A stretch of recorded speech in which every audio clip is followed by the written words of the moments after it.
Nick Waugh had his eyes on the net. Dowd reached in from behind, made sure that there'd be no attempt toward the net. Right circle faceoff. Waugh will take it. Thompson watching to his left. Puck is sent to the neutral zone. Hanifin will track back. 40 seconds to go. Knights trailing by 2. Hanifin fires up to the line. He's got Howden, who's spun around, but he guides the puck to the right corner. Waugh misses the puck as he tried to hack it around. To the right point it goes, and Whitecloud rims it to the trapezoid. Fight for the puck there. 25 seconds left. Ovechkin denied a clear possession. Puck tumbles to center. Hanifin prevented Ovechkin from taking a shot from 140 feet away. Capitals will get it again. They want to get the puck to Ovechkin. He is knocked over by Whitecloud. Knights will get the puck with 5 seconds from the center logo. Holtz will run out of clock, and the game is over. The Capitals take a 4-2 victory and hand the Golden Knights their first loss of the regular season. The Knights did not suffer a regulation loss until their 13th game a year ago. This time around, it's their former goalie Logan Thompson to hand them a loss here at Game 4. Capitals got a goal from Jacob Verana in the first. Knights tied it with a Victor Olofsson power play goal, but then 3 goals in a span of 3 minutes and change in the second.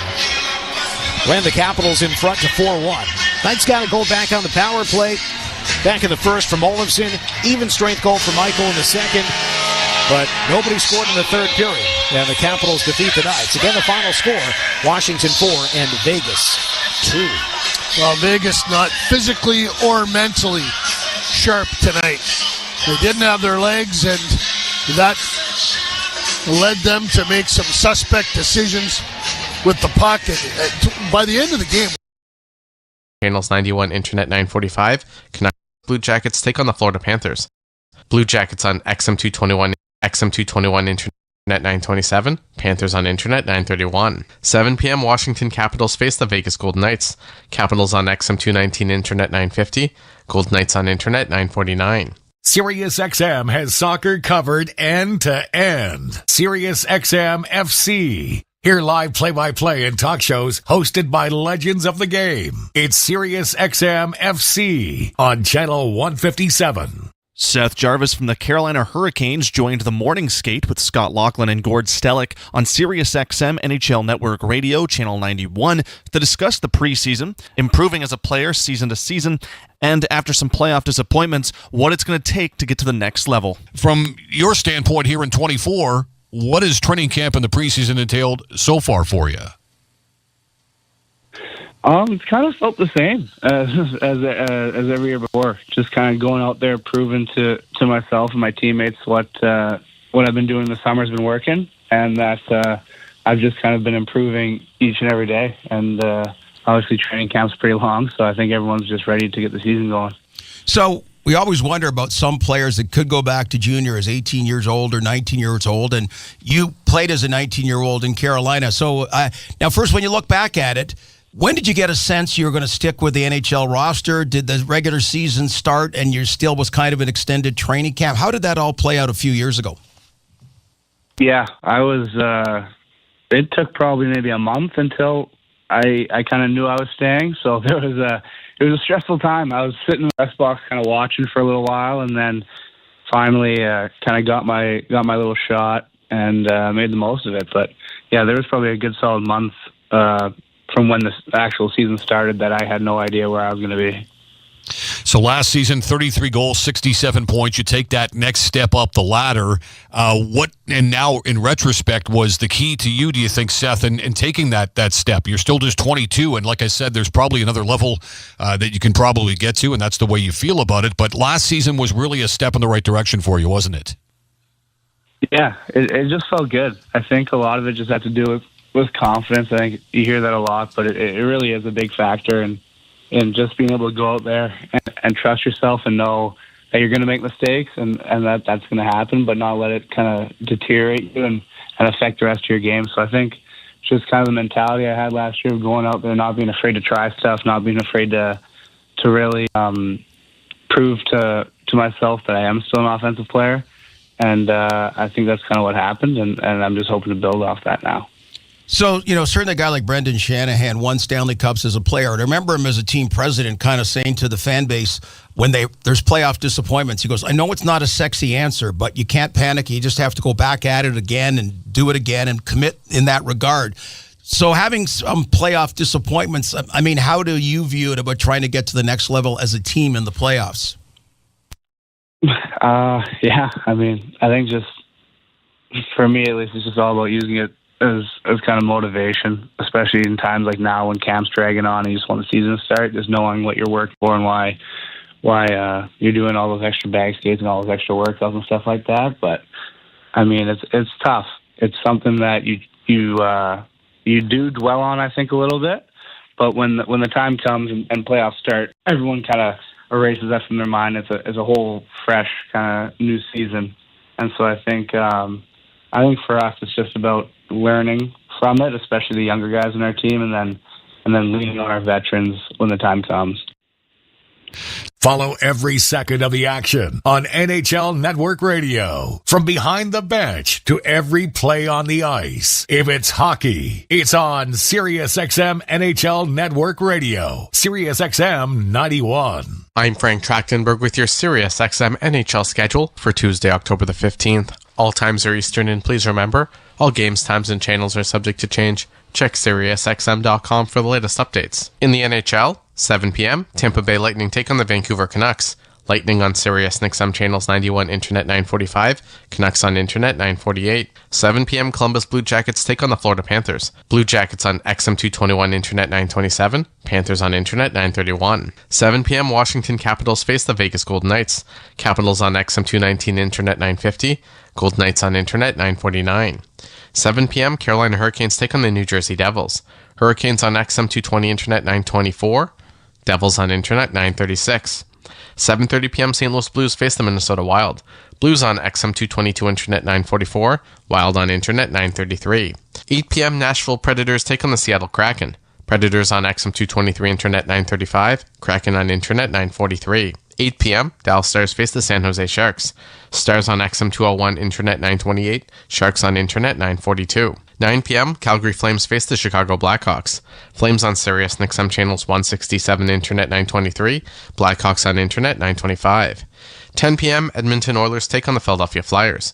Oilers on Sirius XM channels 91, Internet 930, Flyers on Internet 940. I'm Frank Trachtenberg with your Sirius XM NHL schedule for Tuesday, October the 15th. All times are Eastern, and please remember, all games, times, and channels are subject to change. Check SiriusXM.com for the latest updates. In the NHL, 7 p.m., Tampa Bay Lightning take on the Vancouver Canucks. Lightning on Sirius XM channels 91, Internet 945, Canucks on Internet 948. 7 p.m. Columbus Blue Jackets take on the Florida Panthers. Blue Jackets on XM221, Internet 927, Panthers on Internet 931. 7 p.m. Washington Capitals face the Vegas Golden Knights. Capitals on XM219, Internet 950, Golden Knights on Internet 949. SiriusXM Fantasy Sports Radio is the place for expert advice, strategy, and information from the best fantasy sports analysis to win your league. Plus, hear pick-by-pick coverage of live drafts and interviews with top players, coaches, and team executives on SiriusXM 87. Utah Hockey Club defenseman Ian Cole joined Steve Kouleas and Anthony Stewart on SiriusXM NHL Network Radio, Channel 91, to talk about Captain Clayton Keller and their hopes for the first season in Utah. I always hesitate to, directly compare players, but I'm a huge fan of Kells. He's been awesome to me since I've been here. Watching him, how he interacts with the team, he's a very mature guy, and he's a guy who really wants to win. You can see his hyper competitiveness, and to draw a parallel to that, I mean, you talked about two guys, and Nate McKinnon and Sidney Crosby, who are some of the most competitive people I've ever met. I think that competitiveness and that will to win is a baseline that you need to be a superstar in this league. And Kells has been, an all-star for, how many years now. So, very excited to play with him. I've been a fan of his from afar. And I think the way that he's, handled his time in AZ to his time here to his captaincy here, that kind of story arc He's handled it in a very mature and humble and stoic way where, he's not changing his game. He's not changing himself. He's not, changing how he interacts with the team. He's just, he's adding.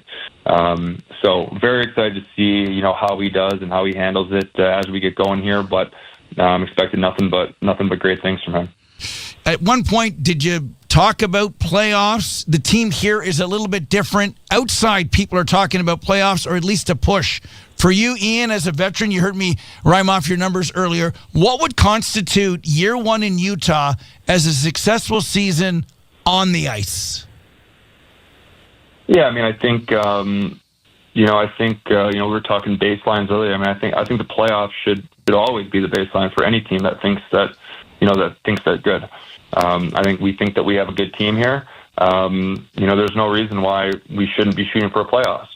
I'm not going to go and say that we're, a cup favorite or, but ultimately as a professional, you should want to win every game. You should want to win every series you play in the playoffs. You should want to win the Stanley Cup every single year. Whether that's doable or not, that's a different conversation, but that should be what the goal is. I think anything, if you're just shooting to, go 500 or like, we'll just leak in. No. We're going to try to win every single game we play. And if we're a good team, listen, we'll win a majority of them. And then we'll have a conversation about where we are as the season starts to come to an end. So, listen, I don't think that playoffs are out of the conversation by any means. But I think that with saying that, you don't want to have this macro view where you're counting, you're doing math with the points. And no, let's focus on game one. We're going to focus on game one. We're going to try to win game one. And regardless of what happens, we're going to focus on game two. And we're going to go win game two. And then we win game three. And you do it in that sequential order and that more micro view. And you have a good team and you have great coaches, which we do. You have a lot of success as the season goes over time. And I think that's the recipe to building a successful season. Get the latest news, opinion, and analysis from MMA to boxing and the professional wrestling world 24/7. SiriusXM Fight Nation, SiriusXM 156, and the SXM app. I'm Frank Trachtenberg with your SiriusXM NHL schedule for Tuesday, October the 15th. All times are Eastern, and please remember, all games, times, and channels are subject to change. Check SiriusXM.com for the latest updates. In the NHL, 7 p.m., Tampa Bay Lightning take on the Vancouver Canucks. Lightning on Sirius XM channels 91, Internet 945, Canucks on Internet 948. 7 p.m. Columbus Blue Jackets take on the Florida Panthers. Blue Jackets on XM221 Internet 927, Panthers on Internet 931. 7 p.m. Washington Capitals face the Vegas Golden Knights. Capitals on XM219 Internet 950, Golden Knights on Internet 949. 7 p.m. Carolina Hurricanes take on the New Jersey Devils. Hurricanes on XM220 Internet 924, Devils on Internet 936. 7:30 p.m. St. Louis Blues face the Minnesota Wild. Blues on XM222 Internet 944, Wild on Internet 933. 8 p.m. Nashville Predators take on the Seattle Kraken. Predators on XM223 Internet 935, Kraken on Internet 943. 8 p.m. Dallas Stars face the San Jose Sharks. Stars on XM201 Internet 928, Sharks on Internet 942. 9 p.m. Calgary Flames face the Chicago Blackhawks. Flames on Sirius XM channels 167 Internet 923, Blackhawks on Internet 925. 10 p.m. Edmonton Oilers take on the Philadelphia Flyers.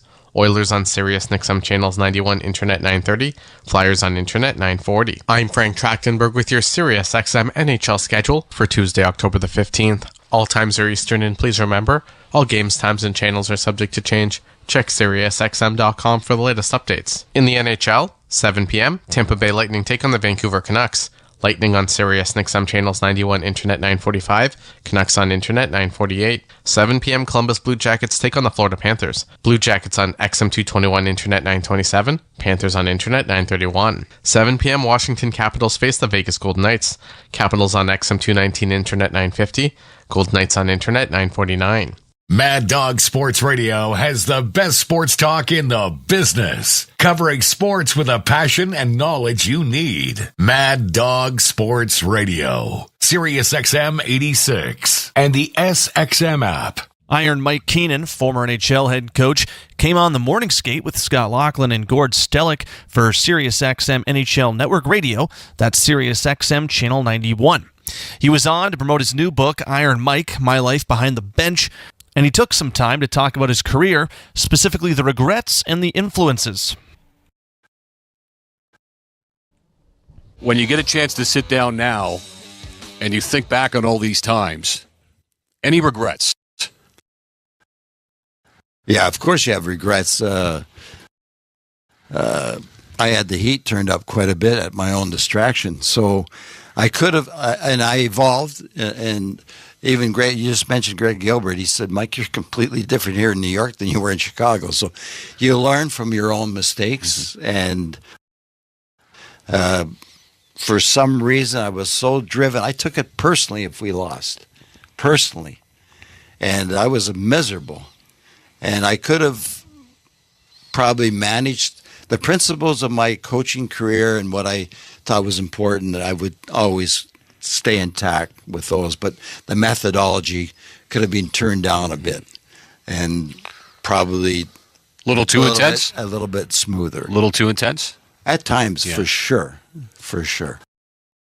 Now, big names, Scotty Bowman, Roger Nielsen, Tom Watt. I mean, I don't know, mentors, friends. How did they all influence Mike Keenan? Well, first of all, I played for Tom at University of Toronto, and then we developed a close relationship, and I would talk to him a lot about coaching. Now I'm in Peterborough. He'd come and see me, and we developed sort of a minor league team for him, because the guys that couldn't play for U of T right away, like Mike Polino, come out to play with me in Oshawa. And so we developed a relationship that way. But we talked a lot about hockey. He taught me more about hockey than anybody else. And then Roger and I have a relationship through Peterborough. We're getting now into the, sort of the technical part of video replay and how that got. And then I got Scotty Bowman, the greatest ever. He hires me for the first time, probably saw a little bit of himself in me. And he's calling me in the middle of the night after every game. He drives home from Rochester, and at 2 or 3 in the morning, and I'm not exaggerating, sometimes an hour conversation in the middle of the night. Why did you put Bob Mongrain on the penalty killing at that time? Like, okay, Scotty. But he was just, and he would test me all the time, and I just give him a firm belief in what I thought was right, and he respected that. So it was interesting to, and then we became friends over the years. It was a real 3 guys that really influenced my career. That was Iron Mike Keenan, former NHL head coach and author of Iron Mike, My Life Behind the Bench. He was in conversation with Scott Laughlin and Gord Stellick for the Morning Skate on SiriusXM NHL Network Radio. That's SiriusXM Channel 91. MLB Network Radio is your home for 24/7 baseball talk, featuring on-site coverage of every major event from spring training through the World Series and expert analysis from former general managers and players. SiriusXM Channel 89. I'm Frank Trachtenberg with your SiriusXM NHL schedule for Tuesday, October the 15th. All times are Eastern, and please remember, all games, times, and channels are subject to change. Check SiriusXM.com for the latest updates. In the NHL, 7 p.m., Tampa Bay Lightning take on the Vancouver Canucks. Lightning on Sirius XM channels 91, Internet 945, Canucks on Internet 948. 7 p.m., Columbus Blue Jackets take on the Florida Panthers. Blue Jackets on XM221, Internet 927, Panthers on Internet 931. 7 p.m., Washington Capitals face the Vegas Golden Knights. Capitals on XM219, Internet 950, Golden Knights on Internet 949. 7 p.m., Carolina Hurricanes take on the New Jersey Devils. Hurricanes on XM220, Internet 924, Devils on Internet 936. 7:30 p.m., St. Louis Blues face the Minnesota Wild. Blues on XM222, Internet 944, Wild on Internet 933. 8 p.m., Nashville Predators take on the Seattle Kraken. Predators on XM223, Internet 935, Kraken on Internet 943. 8 p.m., Dallas Stars face the San Jose Sharks. Stars on XM201, Internet 928, Sharks on Internet 942. 9 p.m., Calgary Flames face the Chicago Blackhawks. Flames on Sirius XM channels 167, Internet 923, Blackhawks on Internet 925. 10 p.m., Edmonton Oilers take on the Philadelphia Flyers. Oilers on Sirius XM channels 91, Internet 930, Flyers on Internet 940. I'm Frank Trachtenberg with your Sirius XM NHL schedule for Tuesday, October the 15th. All times are Eastern, and please remember, all games, times, and channels are subject to change. Check SiriusXM.com for the latest updates. In the NHL, 7 p.m., Tampa Bay Lightning take on the Vancouver Canucks. Lightning on Sirius XM channels 91, Internet 945, Canucks on Internet 948. 7 p.m. Columbus Blue Jackets take on the Florida Panthers. Blue Jackets on XM221 Internet 927, Panthers on Internet 931. 7 p.m. Washington Capitals face the Vegas Golden Knights. Capitals on XM219 Internet 950, Golden Knights on Internet 949. On the court and off, your home for the NBA is SiriusXM. Follow all the drama as your favorite team vies for it all. SiriusXM NBA Radio, SiriusXM 86. Former NHL head coach Iron Mike Keenan came on the morning skate with Scott Laughlin and Gord Stellick for SiriusXM NHL Network Radio, and he was asked about the long Alexi Kovalev shift during his time in New York, and he shared his side of the story about the skilled offensive talent that was Kovalev. The Alexi Kovalev shift. I've heard 7 minutes. I've heard 9 minutes. Hey, you stay out there. You kind of figure it out. Describe to us what went into that. How long was a shift? Certainly Kovalev was a talent, that's for sure, but he was a bit of an enigma. Super talent. Yes. And talented people sometimes are elusive. And Alex, I try to explain to him, you're getting 20 minutes, and I don't want the shifts to be 1 minute, so you have 20 shifts. I'm going to give you 40 shifts at 30 seconds so you can build the intensity up. Understand? Yeah, I understand, Mike. Goes out there. Of course, it's a minute and a half. I said, now, Alex, the guy that's supposed to be playing behind you just missed his shift because now we're going to the next rotation. You're out there for 2 rotations. Okay, Michael. So, again, next thing, does it again. So I said, oh, my God. So I said, okay, guys, this time when he comes back to the bench, he's now going to overextend his shift. He's going to be a little tired. Don't open the doors. He comes over and I said, get out. He thinks I love him now. Get back out there, I said. So then he comes over again. And now I said, guys, he's going to want to climb into the bench because he's done. I said, when he comes over, puts his leg up, push him back out. And they pushed him. But now they are laughing on the bench. This is in New York City. Right during the game. Back there. So Alex figures it out. He scores a goal in the middle of this shift. Wow. He gets himself a rest. Stays out there. Finishes the period. So I think it's about 9 minutes. I walk off the bench. I said, Mess, explain it to him, will you, please? He said, I will. Don't worry. I'll look after it. So as a result, we fast forward now to the playoffs in Game 6, playing New Jersey. In the Jersey series, I double shifted him. When we had to come back, and he was electrifying. Mess got the 3 goals, but Alex was a horse. And it's very talented, powerful. And the problem was he was so efficient that he could stay out, but he didn't grasp the concept of just picking up the intensity. You could see him. He could dangle and hang on to the puck and nobody could take it from him. He was resting while he was out there. So in essence, it was a bit of a training ground for what was to come against the Devils at the most important time. Exactly. Wow. So it turned out to be a good lesson for him because that's what he did in that game. 30 seconds, 40 seconds. I just said, Alex, I'm going to double shift you. Get ready. Don't be out too long. That was former NHL head coach Iron Mike Keenan in conversation with Gord Stellick and Scott Laughlin for the morning skate on SiriusXM NHL Network Radio. That's SiriusXM Channel 91. SiriusXM NFL Radio Channel 88 brings you expert analysis from former players, coaches, and executives, plus reaction to all the latest news on the only 24/7 station dedicated to the National Football League. I'm Frank Tracton. I always said I wish I had to find me a coach that loved me like they loved him early in the year to find a goal. But you know what he did? And he came on, he found a way to get to 20 goals and then some, and he got a goal early. So we'll see how that is. That's more like a buzzsaw line for me right there. You know, they can get out on the forecheck. There's some speed in that line. I like that combination as well. Let me tell everybody that you're listening to 97.5 The Fanatic, WPEN Burlington, Philadelphia, a Beasley Media Group station. And you're listening to the Fanatic Flyers pregame show with Jason Martinez, Chris Therien, and Brian Smith from Edmonton.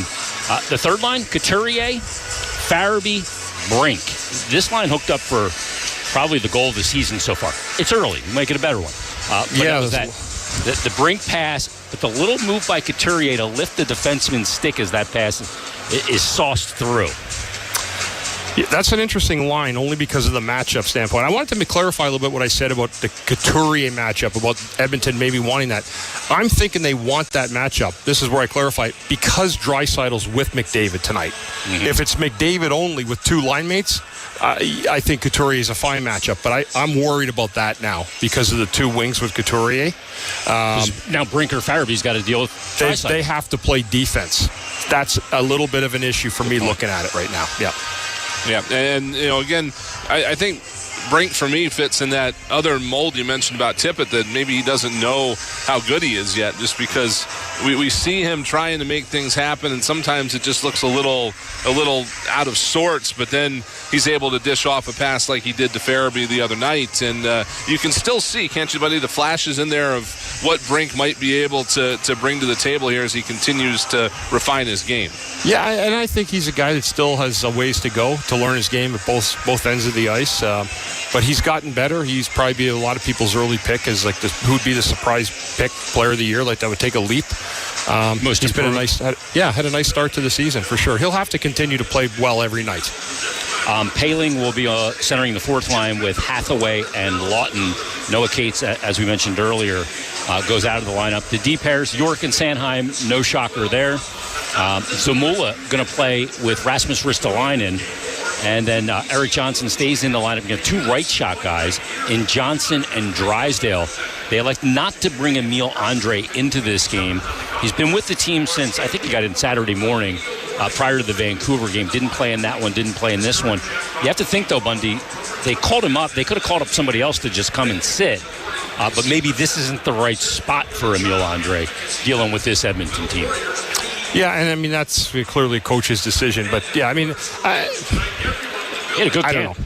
Yeah. You know what? Like, there'll be plenty of time that if they want to get him in a lineup, there'll be plenty of opportunity. I think this is a lineup they started with. I think they want to make sure they roll with this as they started the start of the year like this. What does a healthy Rasmus Ristolainen bring to this lineup, Bundy? Obviously, last year he missed all but 30 games, I think, with that injury, and probably even a little out of sorts the year before that. He's 100% now, and I got to think that that's a big benefit to the defense in general, not just to have his game in there, but to be a little more stable in terms of the 6 or 7 guys that play every night. He just needs to pick up those minutes, outside the top 4 and defend hard, be physical, move the puck out of the zone with efficiency. That's all he needs to do. And you'll find out that you have a good player if he can do that. Less is more for him. Just keep it simple. Speaking of keeping it simple, let's keep it simple here. Let's go to Bundy's focus. The 3 keys to victory. Bundy, key number 1. Get the job done on the top line against Edmonton. I mean, it's as simple as that. If you can shut those 2 guys down tonight, that top line of Edmonton, you're going to have about a 90% chance of winning this hockey game with a good defensive system. Number 2 for me tonight will be to keep Edmonton off the power play. We talked a little bit about that earlier. Don't want to get yourself caught in ticky-tack penalties where you're giving them offensive momentum that you don't need. That is going to be really, really important. And the third thing tonight, guys, Flyers, their own special teams tonight. When they get power play, that may be the difference in a hockey game like that tonight. They've capitalized. They've had some chances. They got a goal late last game. I'm also looking tonight, as I said, just add on to this. I'm looking to see what Michkov does. I have a feeling tonight, sneaky feeling, he's going to have himself a game tonight. He looks like a player that is not overwhelmed by the spotlight. Like, he kind of feels more comfortable in it. And when you're playing against the single biggest freak to ever put skates on his feet. And McDavid, that may be exactly what kind of propels him a little bit, right? I remember a guy named 99 when it comes to freaks, so we could maybe have a debate on that one. Yeah. But, the you know numbers what? are just absurd, Bundy. Yeah, there's been a few freaks in this league. Those two for sure. I think it's just an opportunity for him tonight to shine put himself in the spotlight, games on national TV. And I think it's an opportunity for Michkov to kind of introduce himself a little bit. We'll see what happens. It should be an interesting game tonight. It really should be, guys. And one of the other things, Bundy, that we've noticed about him is that it feels like he gets better as the game goes on every game so far, even going back to the rookie game. And I felt like the Calgary game was perhaps his best first period game this year. Is that something that just goes with the territory, maybe with a guy like him, that as he gets acclimated in an even individual game, he can get better and better? He doesn't even know what teams he's going to be good against yet. Yeah. Like, there's guys that own certain teams, right? We say it all the time. Like, he doesn't know that. This might be the start of a great series of 2 points a game against Edmonton over a stretch of 10 years, right? You don't know. So it's just a lot of learning from him, learning tendencies of other players, other teams' goaltendings, and certainly his own players on his own team and how they set up plays, learning the physicality of the league, the corners, where to make plays, what's available to him, figuring it out pretty quick. Sam Anderson will get the start for the Flyers tonight. Smitty's, is Skinner in tonight? We think it's Cal Pickard, actually. Cal Pickard. We're not sure. Both of them have been pretty hideous. Skinner's listed first, but we were seeing Cal Pickard being displayed on the scoreboard, so we're wondering that ourselves. But I guess we'll see who rolls out there. I'm going to hit refresh real quick and see if it is Skinner. It is going to be Skinner. It is Skinner. So, so they're going with the 805 save percentage and not the 778 save percentage. That's what you're saying. They just wanted the Flyers fans to wave hi to a Flyer legend in Cal Pickard. I don't know. Who knows? Will the league make them use a beach ball to see if they can stop that? Cal Pickard, doesn't it sound like a great NASCAR name? It does. Cal Pickard, the Tide Chevrolet. You're absolutely right. He was in Philly for a cup of coffee as well. He sure was. He's a Flyer legend, absolutely. Yes, he is. A lot of guys became Flyer legends for a brief moment that year, getting picked up on waivers. All right, that's going to wrap things up. Stay tuned. We've got Tim Saunders and Todd Fedoruk in Edmonton. They've got all the countdown to face-off and all the first period action between the Flyers and the Oilers. You've been listening to the Fanatic Flyers pregame show on the Flyers Broadcast Network. Enjoy your hockey, everybody. You are listening to 97.5 The Fanatic Philadelphia, a Beasley Media Group station. Now, it's time for Philadelphia Flyers hockey. It's been a bit of a mixed bag so far. Halfway through their 4-game road trip, the Flyers go into Edmonton tonight with a chance to win their second game and hand the Oilers a 4th straight defeat. Jet Lachenko returns to the lineup. He could play a key role in the Flyers' attempt to slow down the best player in the league. It's the Flyers and Oilers from Rogers Place in Edmonton, and it's coming up next.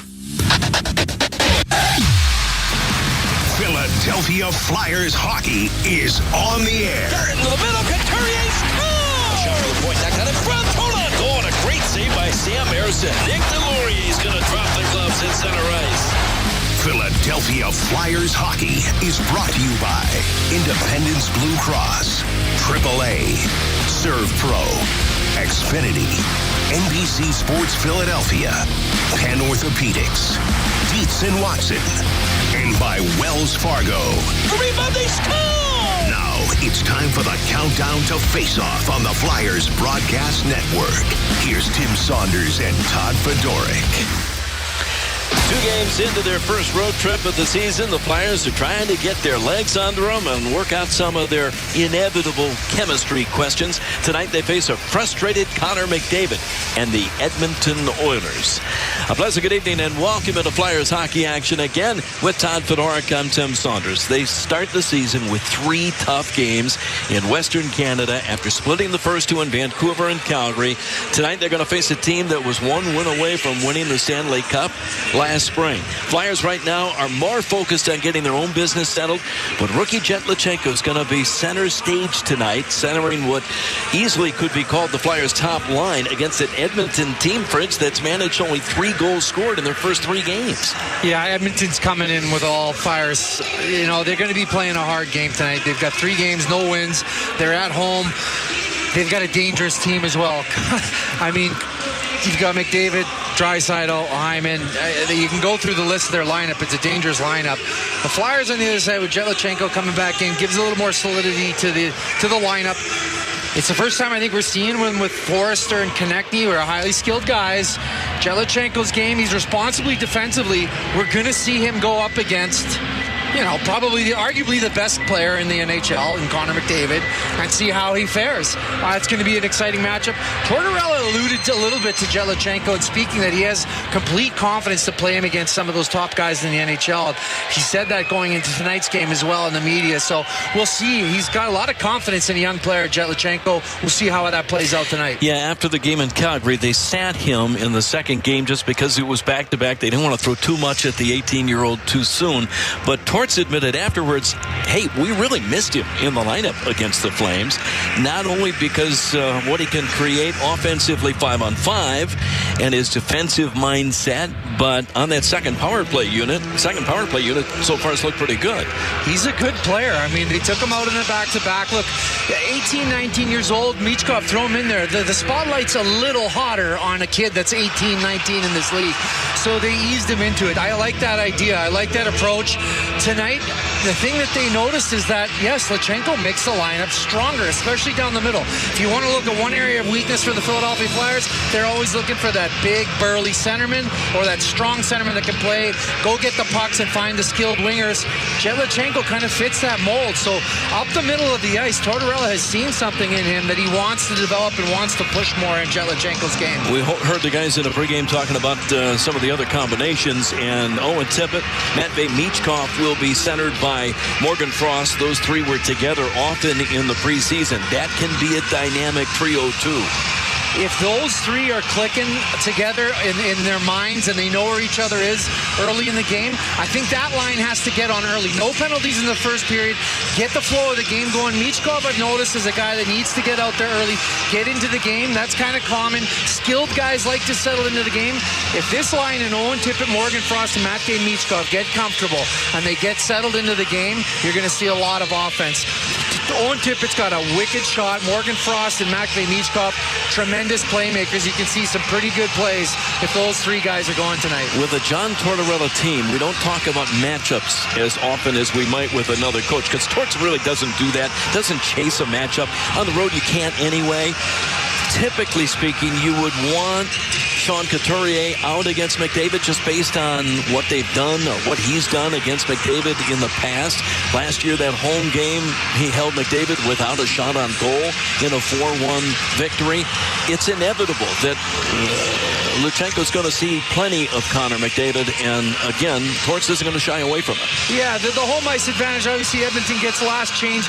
Sean Couturier has historically had tremendous success against shutting down Connor McDavid. Leon Draisaitl, throw him in there. You want a top guy, defensive-minded, playing against that line just to show the other guys how to play against them, but you're not going to get that luxury. You're on home, you're the visiting team. They're going to definitely exploit putting a Connor McDavid against a young Jelachenko out there as best they can. Okay, you never want to go into another team's building, though, when they're not playing well, and they're not playing well. They've scored 3 goals in 3 games played. McDavid has become more of a vocal leader than we've seen earlier in his career, and he's clearly fit to be tied. He's trying to get everybody to kind of ratchet up their game.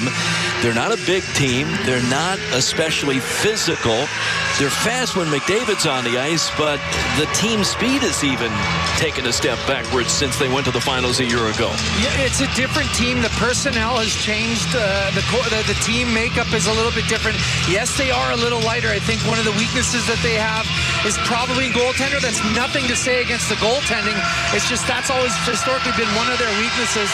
The back end and physical play. The Flyers have to play a physical style game tonight against their top players, but against their whole lineup. If they play that way, they give themselves a good advantage. They also have to go to those hard areas. They got to get in front of the net, have those second and third opportunities. Stuart Skinner, if he's playing tonight, I think he's suspect. I think he can be gotten to. Obviously, one of the weaknesses of the Flyers, but that's what the Flyers have to go to. They got to get in front of them and make traffic, make it hard for the Edmonton Oilers. You know, he's talked about it since the first 2 games. Discipline, discipline, discipline. They've been shorthanded 5 times in each of the first 2 games. You do this against Edmonton. I know they're not scoring yet, but they're gonna. It's inevitable. You don't want to be up against this power play any more than you have to be. Hopefully the Flyers got all their little quirks and things out of the way, and they don't get any of those weak stick calls in this game, because this is definitely a team you do not want to put on the power play. It's a very definitely very powerful and potent power play. Yes, we have a great kill, but this power play trumps our kill. That is a team that you do not want, and that's something the Flyers got to work on in general. They got to get their team and all the players into the game early. If you do penalties early on, it just takes all the speed, all the legs out of the skilled guys. Oilers are trying to avoid becoming the 10th team ever to go to the finals one year and then open the season winless in their first 4 the next. So this is a bit of a hornet's nest the Flyers come into. Going to be a good test to see how they match up against one of the deepest offensive teams in the league. Flyers and Edmonton Oilers are coming up. We'll take the break. We'll come back with the starting lineups, the opening face-off when we return on the Philadelphia Flyers Broadcast Network. This is Philadelphia Flyers hockey on 97.5 The Fanatic. Cultured Enough is a unique firm that focuses on empowering leaders to build their dream organizational culture that recruits and retains for the future. Their approach emphasizes collaboration, inclusivity, well-being, learning, and proximity to the communities they serve. Cultured Enough aims to make building an organizational culture simple, fun, and relational. Let them help your company or organization. Visit them at culturedenough.com. That's culturedenough.com. Brady Plus is a nationwide distributor providing supplies plus support in Jansan, food service, and industrial packaging. We deliver tailored solutions to make customers more productive, more sustainable, and more successful. Whether you're maintaining a clean and safe facility, running an efficient restaurant, or protecting products during transit, we have the expertise to solve your toughest problems. At Brady Plus, your biggest challenges are our best solutions. Learn more at BradyPlus.com. Spoil your pup with fresh baked dog cookies and cakes from Pet Friendly Dog Bakery. Located on Main Street in Manayunk, Pet Friendly Dog Bakery makes all its treats with human-grade ingredients. We also carry a full shop of toys and accessories and have an attached dog park and event space. Pet Friendly Dog Bakery ships throughout the U.S., and you can get local delivery through DoorDash. Follow us on Instagram or visit our website at petfriendlydogbakery.com to find out more. Philadelphia Flyers hockey on the Flyers Broadcast Network. Through the night that our flag was still there. Oh, say does that star-spangled banner yet wave o'er the land of the free and the home of the brave.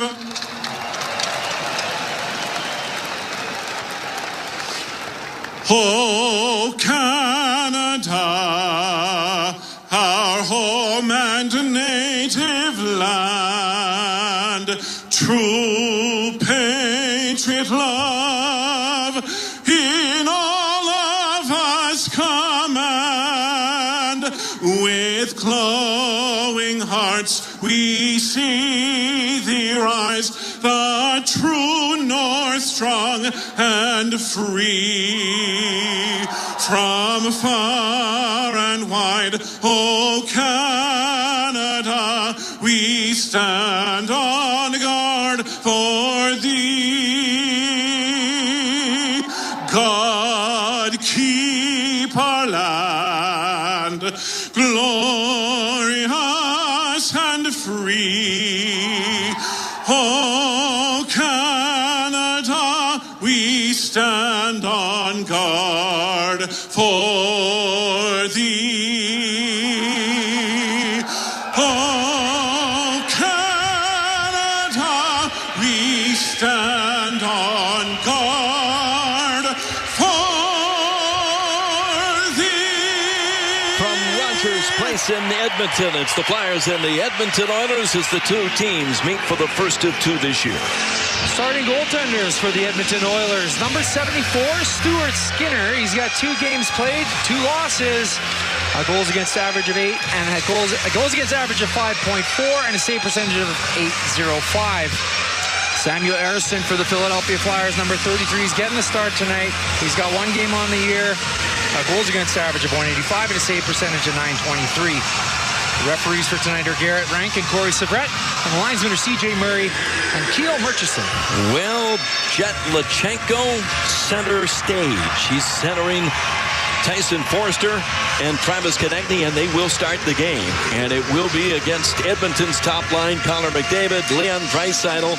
Their two best players don't often play together at the start of a contest. More often than not, Draisaitl is centering a second line. They put the two eggs in their one basket along with Zach Hyman. Edmonton controls, game underway as they dump it in deep. Philadelphia back for that. Travis Sanheim playing his 500th NHL game tonight. Got it at center ice. Up the right wing, Lachenko trying to hand it to Konechny on the wall. He's pushed away from that puck, and Edmonton able to clear. So here's Cam York into the middle. Lachenko steps in, angled over to the wall by Evan Bouchard. Forrester's got control on the wall, and he plays it back left point. York threw it to the net and off a Flyer stick. That went off at Konechny and just deflected high and wide. Edmonton comes out. They laid up the right wing. One of the best defensemen in the NHL, Evan Bouchard. Had a real good breakout campaign last season. Now they're going to say Edmonton gloved it from one man to another and blow it dead. Bouchard, Fridge ended up 4th in scoring among defensemen. He was 5th in Norris Trophy voting. Yeah, and he came on strong in the playoffs last year for the Oilers. Evan Bouchard did. Big shot, good, big moving defenseman, plays the right way. Edmonton made a couple of changes in the offseason, and 2 of the new forwards are out there right now, including Victor Arvidsson. Into the right wing corner, deep in the Flyer, and Sean Couturier with a backhand. It's actually Owen Tippett, and he was able to backhand it out. A centering pass. Here's Morgan Frost spinning with a shot from in front. He missed the net with that. Getting to it. Flyers. Ristolainen threw it on goal with a Flyer right there in front that just eludes Morgan Frost, and Skinner had to make a difficult save. Edmonton right back the other way. Up high. Harrison fought that off, and the Oilers take over. They get it out right point. Stetcher plays it right wide. Left point shot was blocked, and Philadelphia gets it to Joel Farabee. Farabee missed a day of practice yesterday. John Tortorella said he was a little banged up. Didn't miss any shifts in Calgary on Saturday, and he's good to go tonight. Scott Lawton also left ice this morning early, but good to see that he's okay to play. Now on the right side, Everson hit the side of the net with a shot. Well wide of the Flyer goal, and Philadelphia gobbles that up, and they come out at center ice. Here's Couturier hitting the Edmonton line. Kicked away from him. It's on the end wall. He's ridden into the end boards there as the Oilers scramble for it. Adam Henrique, the former New Jersey Devil, gets it in behind his own goal, and Ty Emberson plays it over to the left wing corner. Here's Jeff Skinner, another newcomer for the Oilers. They added a couple of veteran forwards. Skinner, a 6-time 30-goal scorer. All the way back into the Edmonton end, and Bouchard's got it there. Evan Bouchard. Headman's up the right wing, tipped in by the Oilers in deep, but Harrison out of the net, played it around and away from Derek Ryan. Oilers keep it in. Here's a shot from the point, and Corey Perry had a man in front, couldn't get it to him. Puck jumped off the stick of a man. Corey Perry into the right wing corner, pushes it in behind the Flyer goal. Sanheim tipped it far side. Konechny was checked before he could clear, and the Oilers try to work it to the net. And almost doing that was Matthias Janmark. It's a good defensive play by Cam York, coming in the slot to make that poke check. Good stick here by Sanheim, swept it off of an Oilers stick, but then he's over, skates the puck, turnaround shot by Derek Ryan, and Harrison gets just enough of that. So the Flyers a bit of a failed clear, and the Oilers almost took advantage. Bouchard with a shot wide of the goal. Philadelphia unable to get to it. Now it comes free, and Sanheim will lift the puck out at center. That will allow the Flyers to get a quick change made as the Oilers get it up the right wing. Draisaitl plays it in behind the net. Into the far corner, Yegor Zamula back across. Sanheim late in the shift, gets it at center. He'll go to the bench to change. Still the early going of the opening period. Flyers and Oilers, no score. Two teams have split the season series the last few years. Here on the far side, Zach Hyman in behind the goal line, unable to get it back out in front. Hyman had a great year, 54 goals a season ago. And playing with Connor McDavid, you'd expect that. Here's Scott Lawton on a loose puck. Cut to the net. Put the shot and a save by Skinner. And the rebound, Hathaway almost poked that by. Another shot from the point. And Skinner got a blocker on that. What a play by Lawton. I like how he elects to take that to the net. Doesn't take a penalty as he bangs away at that one. And Skinner Edmonton through the middle. Connor McDavid back out in front. He had Draisaitl there, but we got a penalty, and I think too many men on the ice coming up here against Philadelphia. And there's that penalty against the Flyers early in the game, but it is too many men, but it's on Edmonton. The Oilers were trying to get a change made as they rushed up the ice, and I think they got caught. The Edmonton door is open. Looks like the Flyers are going to be the beneficiaries here. So too many men on the ice charged against the Oilers, and Philadelphia will skate at 5-on-4. Well, this is a big power play for the Flyers. And you can see already that second and third opportunities for loose pucks in front of Skinner are going to be there. You've seen it a couple times. The Flyers have sent pucks in there. Just a simple shot. And the rebounds are there to be taken. Morgan Frost on the power play in to take the faceoff with Konechny and Michkov on either side. Morgan Frost, Konechny, Michkov, Jamie Drysdale. Here's Drysdale skating out of his own zone. Owen Tippett, the other forward on the top unit. Konechny gets it up the left wing. Tippett spins into the zone, going to the net on a backhand, then scooped it across with a forehand right in front of the goal mouth. No Flyer could get to it. The Oilers do and clear. So the Oilers change on the PK. Philadelphia ranked 13th in the league in the power play, 2 for 8 in the first 2 games. Here's Frost in the middle. Left wing pass, didn't get enough of that. Tippett able to poke it over to the right side. Unable to find Michkov with it. Tippett picks it up on the backhand, threw it wide of the goal. Michkov tried to jam it on the short side. He scores! Matvei Michkov's first goal in the NHL as he stuffs it in from behind the goal line. And Philadelphia on the power play takes the 1-0 lead.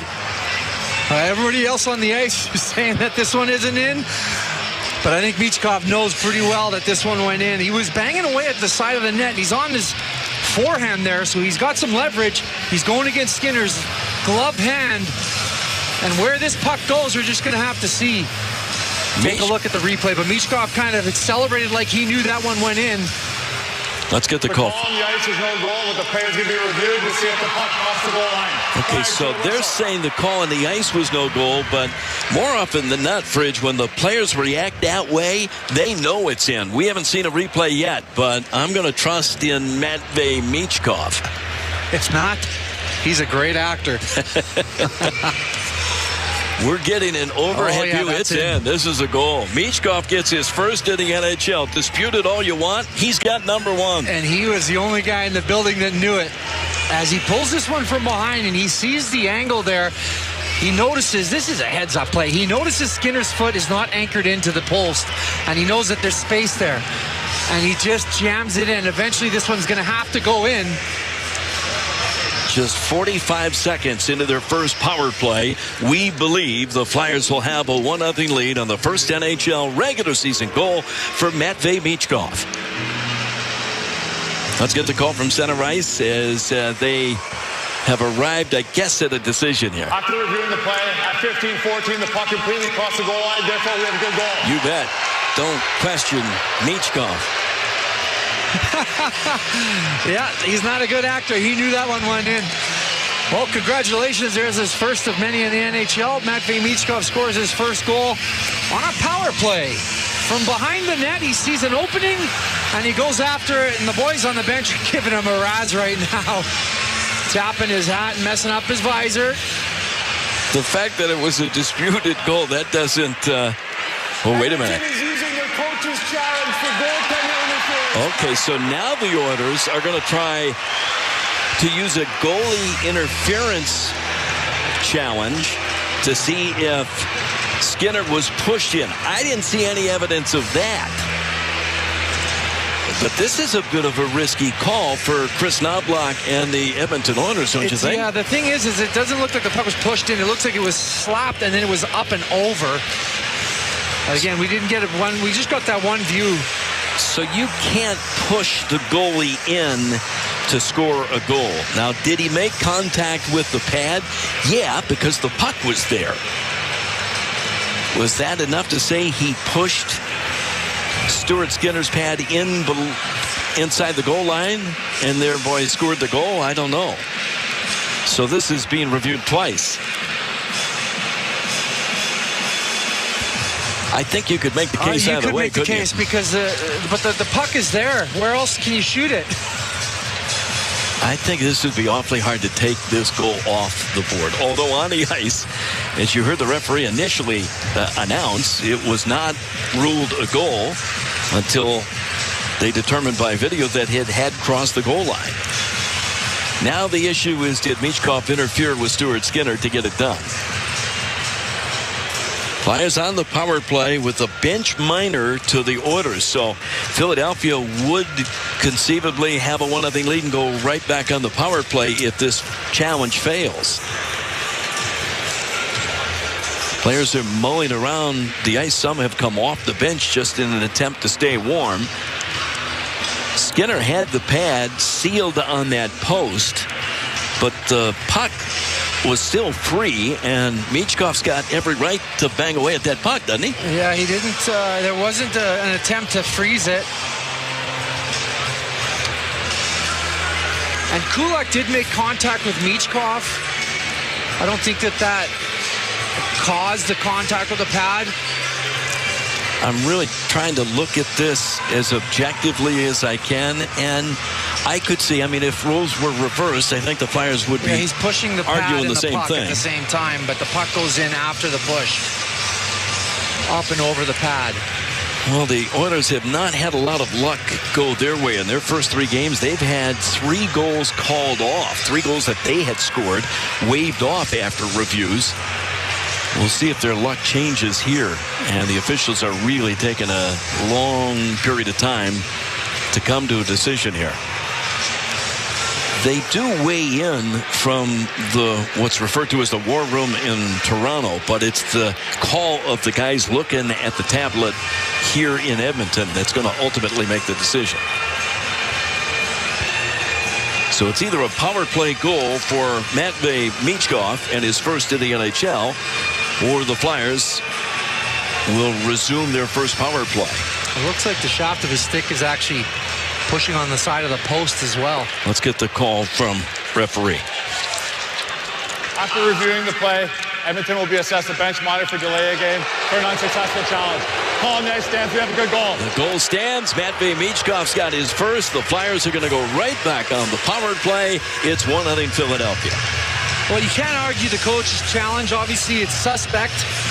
When you take a really good look at it, you can see Matvei Michkov has a good shot with that puck and pushes and fights away at it.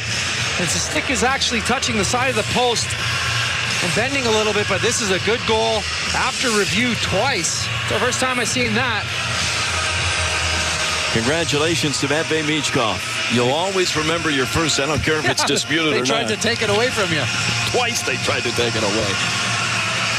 So the Flyers right back on the man advantage, lead at 1-0. Morgan Frost right back out with Owen Tippett. Michkov, they can keep that first unit out because they've had plenty of time to rest while they looked at replays. Drop pass. Drysdale gets it back from Konechny. Hands it to TK. Konechny stepped in over the line, looking at the net, and he was poke-checked at the last second. Puck bounced away from him, and the Oilers able to clear. Owen Tippett draws an assist on the Michkov goal. Here's Morgan Frost on the left wing. Flyers trying to set up in the power play. The loose puck eludes Henrique. Tippett's got it. He goes down low. In behind the net, a centering pass, and Michkov just failed to get that to Morgan Frost. Back to Michkov on the inboards. He's able to spin off a check, poke it into the corner. Owen Tippett plays it up top. Jamie Drysdale holds it in. Into the right wing circle. Down low, back in front. Michkov had a teammate, Konechny, set up right in front. That was swatted away. Konechny feeds to the line. Good keep in by Drysdale. Back to Konechny, rink-wide pass. Morgan Frost in the right circle. Shoots one and a save by Skinner. And the Oilers are able to pick it up and clear. Well, you see a play with Michkov on the bumper. They had success in Calgary with that one to Konechny. They tried it again there. Stifled by Stuart Skinner. With good speed, here come the Flyers out. Lachenko lugs the puck in at the Edmonton line. They're going to say his teammate jumped ahead of him as the second unit comes out with 41 seconds left in this second Flyer power play. You see, noticed a couple differences on the Flyers breakout on their power play. They made a couple different plays. One was a tap back to the guy coming up the ice to a stretch play at the far blue line, rather than carrying it up. And another one was Konechny just carried that puck in all the way and Lachenko just did the same as well. So they've got some different looks on that power play breakout. Oilers are able to clear, so the second unit's got to regroup again. Yegor Zamula headman's up the left wing. Forster with speed, hits the line, flipped it into the corner. Darnell Nurse goes back after it, lifts the stick of a Flyer. That was Bobby Brink.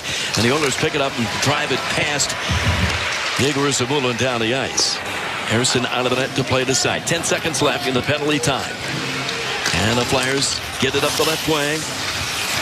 Lachenko, right wing pass into the zone. Brinks faked the shot, gave it to Farabee in the middle, and it went off his stick. Penalty is over. The Oilers return to even strength. Farabee pushed off the puck, and Connor McDavid's got control in behind his own goal as a player tackles Joel Farabee to the ice. And that was the defenseman Matthias Ekholm. Oilers, Bouchard hands it off, intercepted by Tyson Forster, gets it ahead at center. Farabee back into the line, but he was heading to the bench to change, so he loses control and the Oilers take over. Flyers get a change completed. Bouchard headbands up that left wing. Edmonton into the zone, stopping on that left wing wall. Draisaitl banked it off the skate of a Flyer. It's kicked all the way back into the Oiler end. Edmonton will change that top line, goes to the bench. Bouchard from behind his own goal. They've got their fourth line out. Derek Ryan, Corey Perry, and Matthias Janmark. But it's whistled down, and we get a timeout on the ice. 12:22 to go, and I think we got another Edmonton penalty. So when we come back, it looks like it's going to be another Flyer power play. They lead 1-0 on the BetRivers.com Flyers broadcast network. This is Philadelphia Flyers hockey on 97.5 The Fanatic. Chances are you're not hearing this ad while topping 100 in your Aston Martin or taking a spin around town in your Rolls Royce.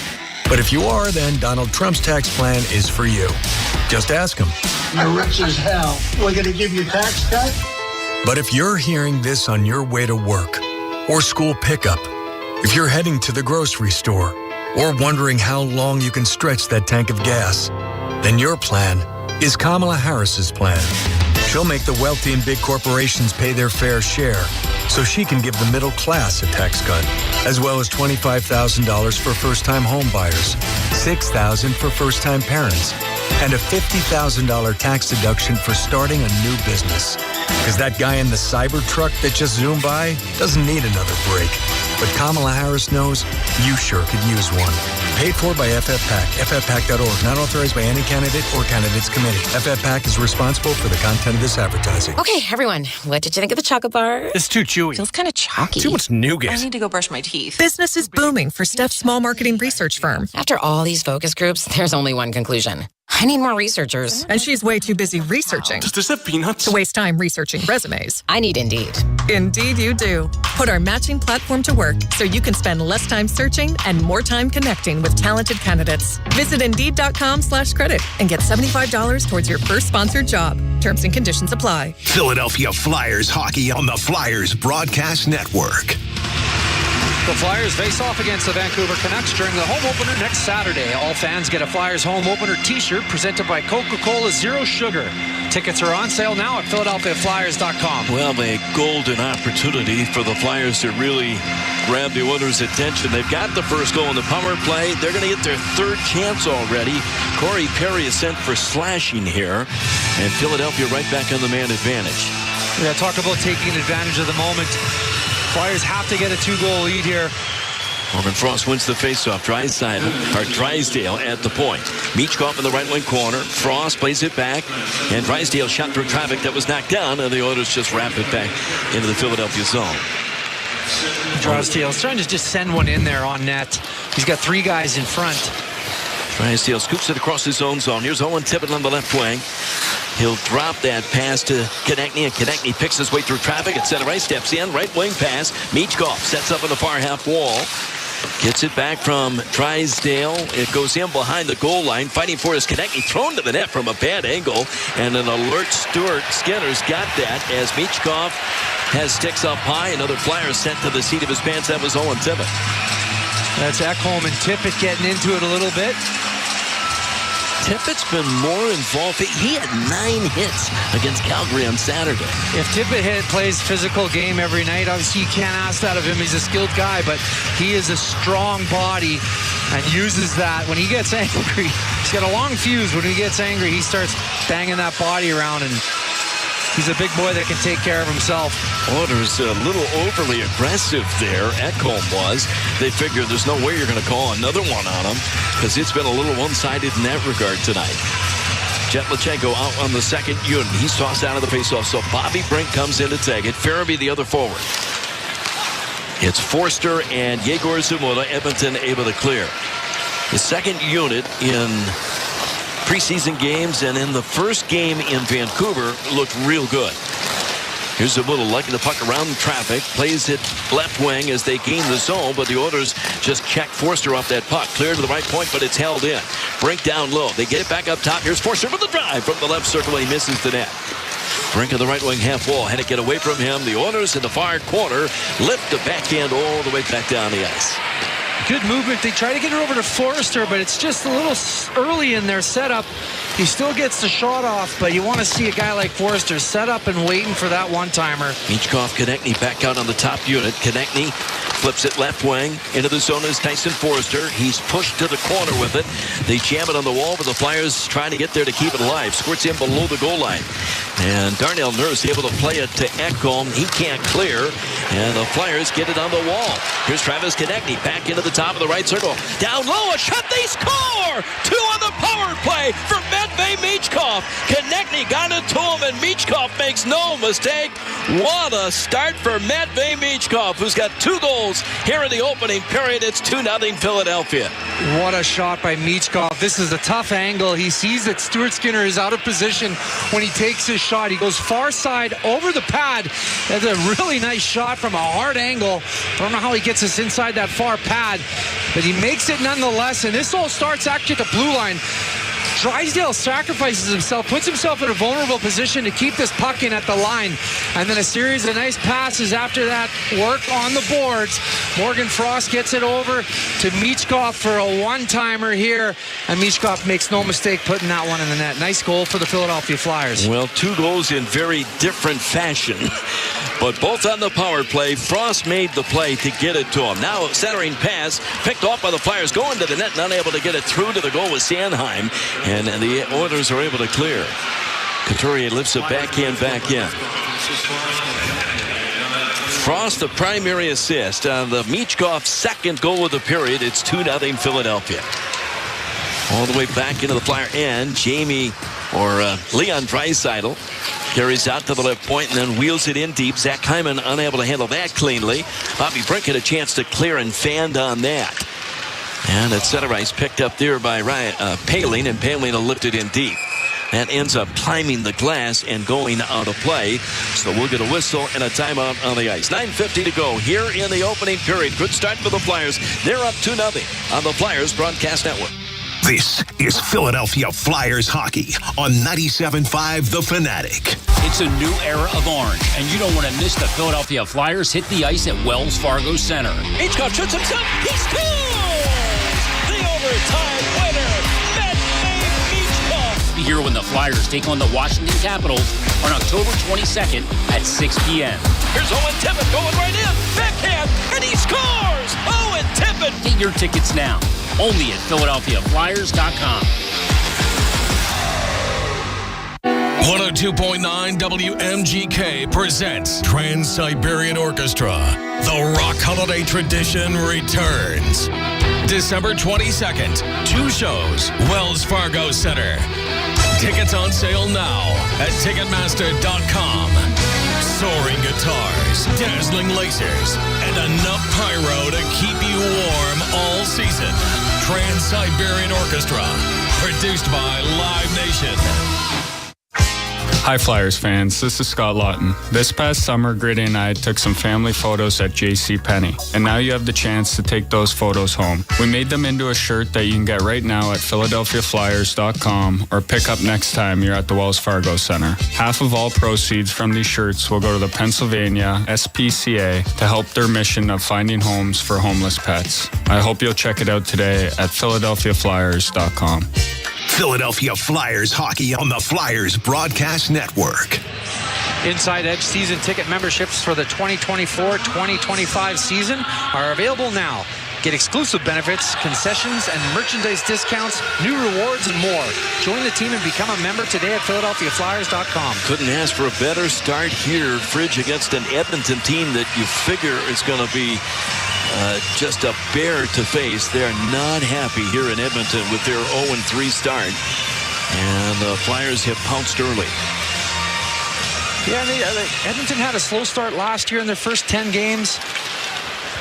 Maybe it's one of their things they do as a team. Yeah, the Oilers changed coaches after a poor start in 12 games. They won only 2 of their first 12. That was when Jay Woodcroft was relieved of his duties, and Chris Knobloch took over and had immediate success. Here's Joel Farabee on a loose puck, skates in, poked off of his stick and went to the corner. And on the far side, Couturier played it back right point. Ristolainen unable to get it down the wall to a teammate. The Oilers intercept, and out they come. Satcher puts it into the middle. Darnell Nurse steps in. Left wing pass. They try to get that through to the net, but it was blocked, and we get another penalty coming up. This one, I think, is on Philadelphia, maybe Bobby Brink. It's going to be high sticking on Brink, and the Oilers will now get their first power play. Yeah, this is high sticking, and the Flyers got to know that the calls are going to be evened up against them. Obviously, the Oilers are a little tilted in the penalty department. Bobby Brink takes a high stick here. And Philadelphia penalty number 10. 2 minutes high sticking.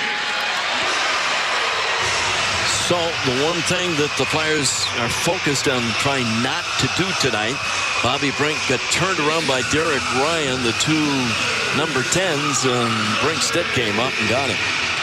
So Edmonton skates at 5-on-4, but they trail 2-0. Connor McDavid out there with Leon Draisaitl, Zach Hyman, Evan Bouchard, and Ryan Nugent-Hopkins. They dig for it to the right wing corner. Hyman got it on the end wall.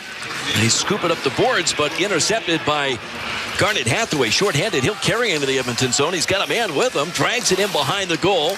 Ryan Poehling goes in front. A centering pass. Poehling controls to the right circle. Flipped it back behind the net, but he couldn't get it to Hathaway. And the Oilers take over. Great job there by Hathaway. He kills up 30 seconds on that power play. Oilers hit the line with speed. Connor McDavid over to the left wing half wall, slams the brakes on back to Bouchard. Evan Bouchard near right wing wall. Draisaitl gets it back to him. Now to Connor McDavid. Top left circle. Met immediately by Eric Johnson on the PK. Bouchard now trying to thread a shot through. That was blocked. And Poehling is able to at least kick it out to center. Flyers trying to make a quick change on the PK, but here comes McDavid right back in. Draisaitl on the right wing. On the wall, spins it back to the blue line. Bouchard had trouble handling that, and the Flyers tip it past him. Here's Konechny. He's got Lawton in front. Lawton going to the net. Short-handed back away. And his backhand shot up over the goal. The 2 dynamic duos on the PK almost cashed in again. Up the right wing, Henrique gives it up. Draisaitl into the middle. The Oilers control, finding skating room is Connor McDavid. Backhands it right across the goal mouth. Jammed out left circle. Ryan Nugent-Hopkins' shot was blocked, and the Flyers are able to force it out. Ristolainen with a great blocked shot. And it goes right over to Konechny. He's able to get that all the way down. This is a good kill for the Flyers so far. Here comes Edmonton into the Philadelphia zone. Matthias Ekholm swings deep behind the net. Try to get it out in front. That hit a stick. Couturier unable to control initially. Does settle it finally. And he'll lift it back down the ice. Now with only 2 seconds left, the penalty time is over. Brink is back out, and the Oilers can't take advantage. Still 2-0 Flyers. Oilers send it in deep. Philadelphia back for that. And behind his own goal, Sanheim into the far corner. Sanheim follows up after it was bounced away from a man, and Tyson Forcer put it right onto an Edmonton stick. Oilers right back in. Over the line, they dish it left wing. Here's a shot off the chest of Sam Ersson. He's got that into his glove, and he'll hang on. The first test for Sam Ersson in a while. Victor Arvidsson got this shot from the circle, and Ersson got square to the shooter. Just the movement Ersson has. He's square to the puck again. Very business-like approach to the game, Sam. You don't see much of a emotional wave in him. Pretty steady guy. His first career game against the Oilers. Going to take the face-off. Adam Henrique, third line out for Edmonton with Connor Brown and Jeff Skinner. For the Flyers, Lachenko able to win that. It's jammed into the corner on the near side. Philadelphia controls behind their own goal. Drysdale gets it up that right side.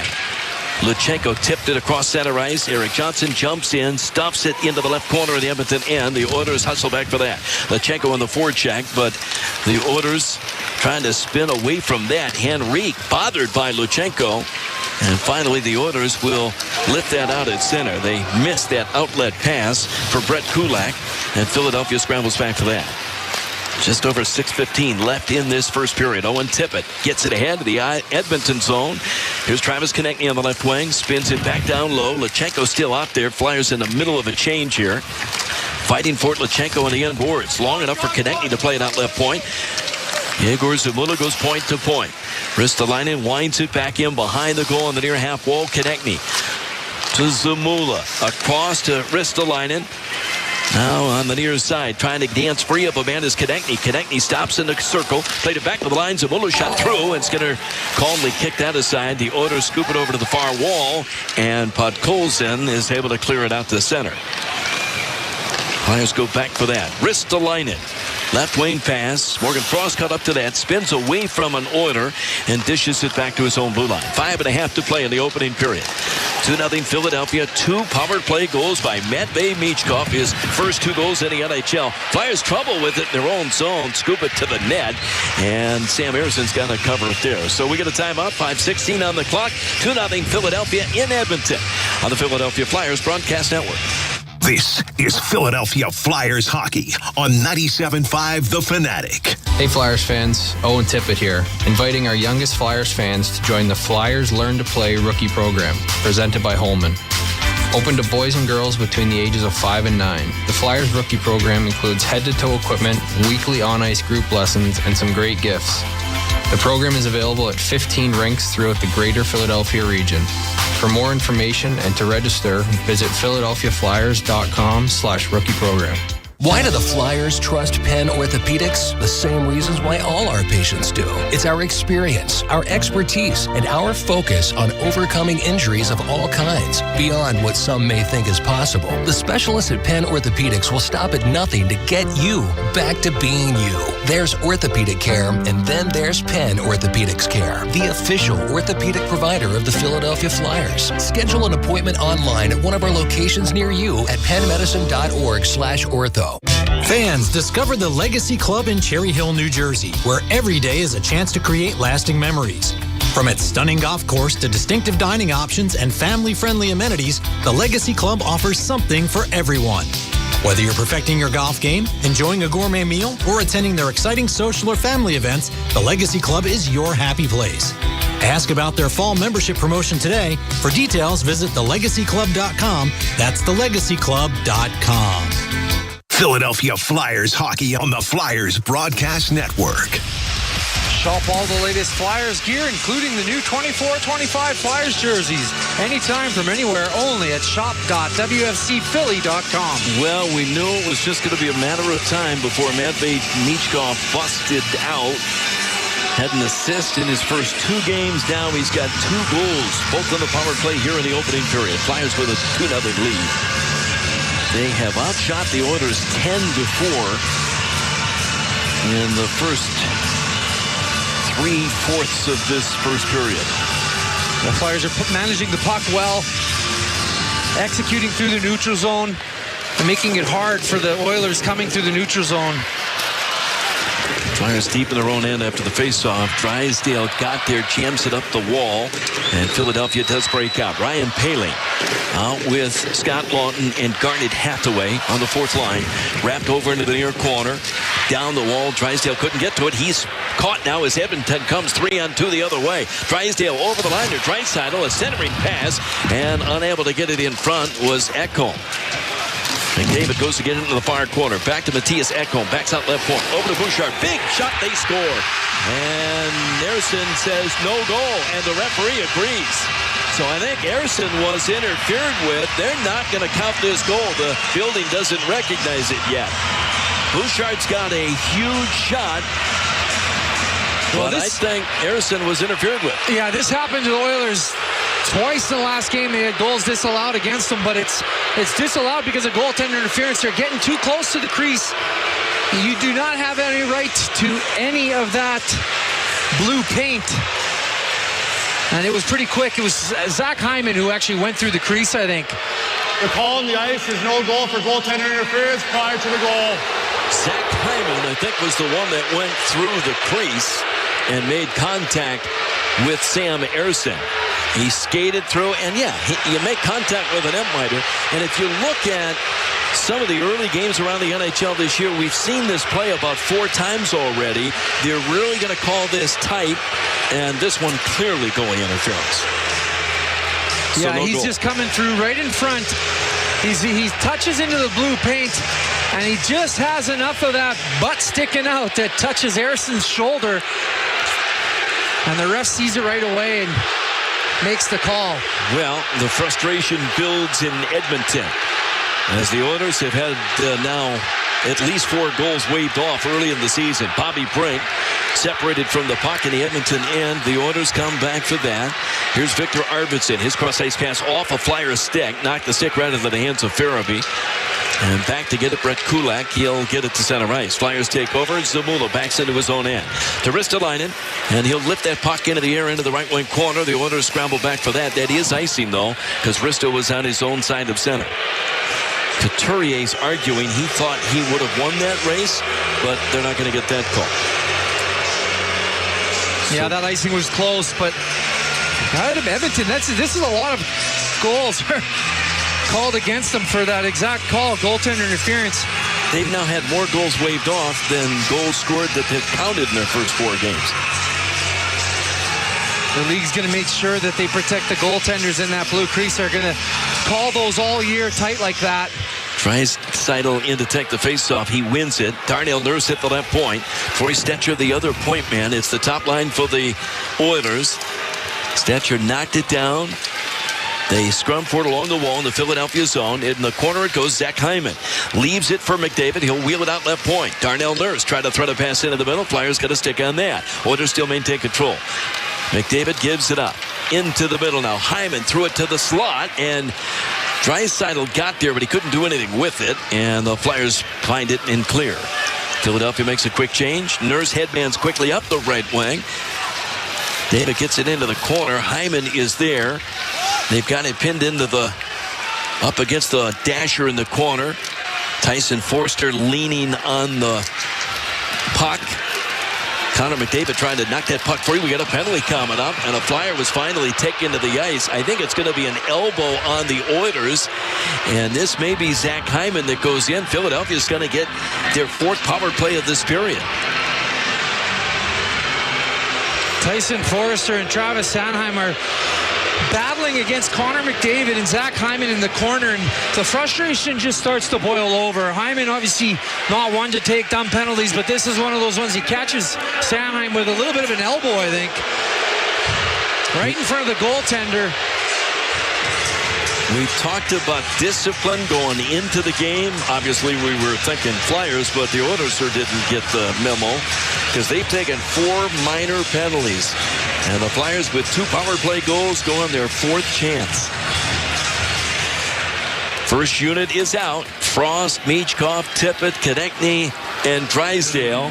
Edmonton wins the faceoff, and they clear all the way back down the ice.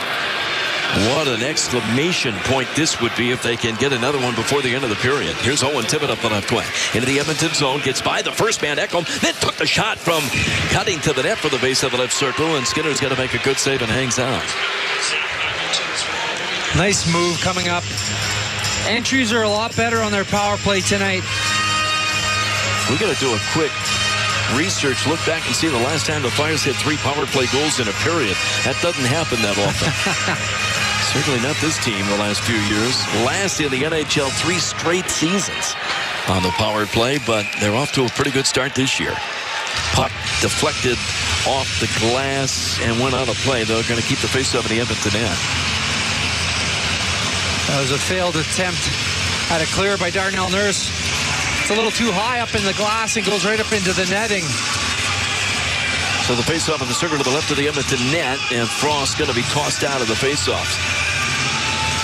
So in to take it is Michkov against Derek Ryan. Ryan wins that cleanly, and the Oilers tee it up behind their own net and clear out to center. Drysdale hurries over to get it. 2:40 left in the period, 1:30 in the power play. Flyers trying to add to their 2-0 lead. Tippett goes right wide. Michkov dropped it back to Konechny. Konechny left wing pass out of the reach of Owen Tippett. That'll go right to the net. Tip free for Darnell Nurse, and he'll hammer one off the glass and down the ice. So the first unit will go to the bench. Second unit comes out. With just over a minute to play in the man advantage.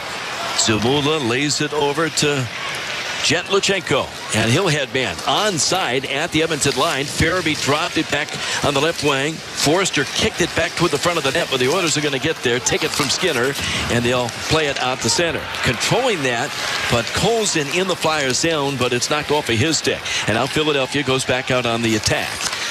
Farabee, or Forrester on the left wing, winds it in deep. The Oilers get to it, and again Edmonton clears.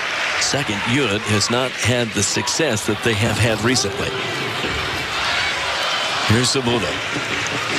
Right up the middle, a pass deflected off him and right to Forster on the left wing. Tates toward the corner and then feeds back up top.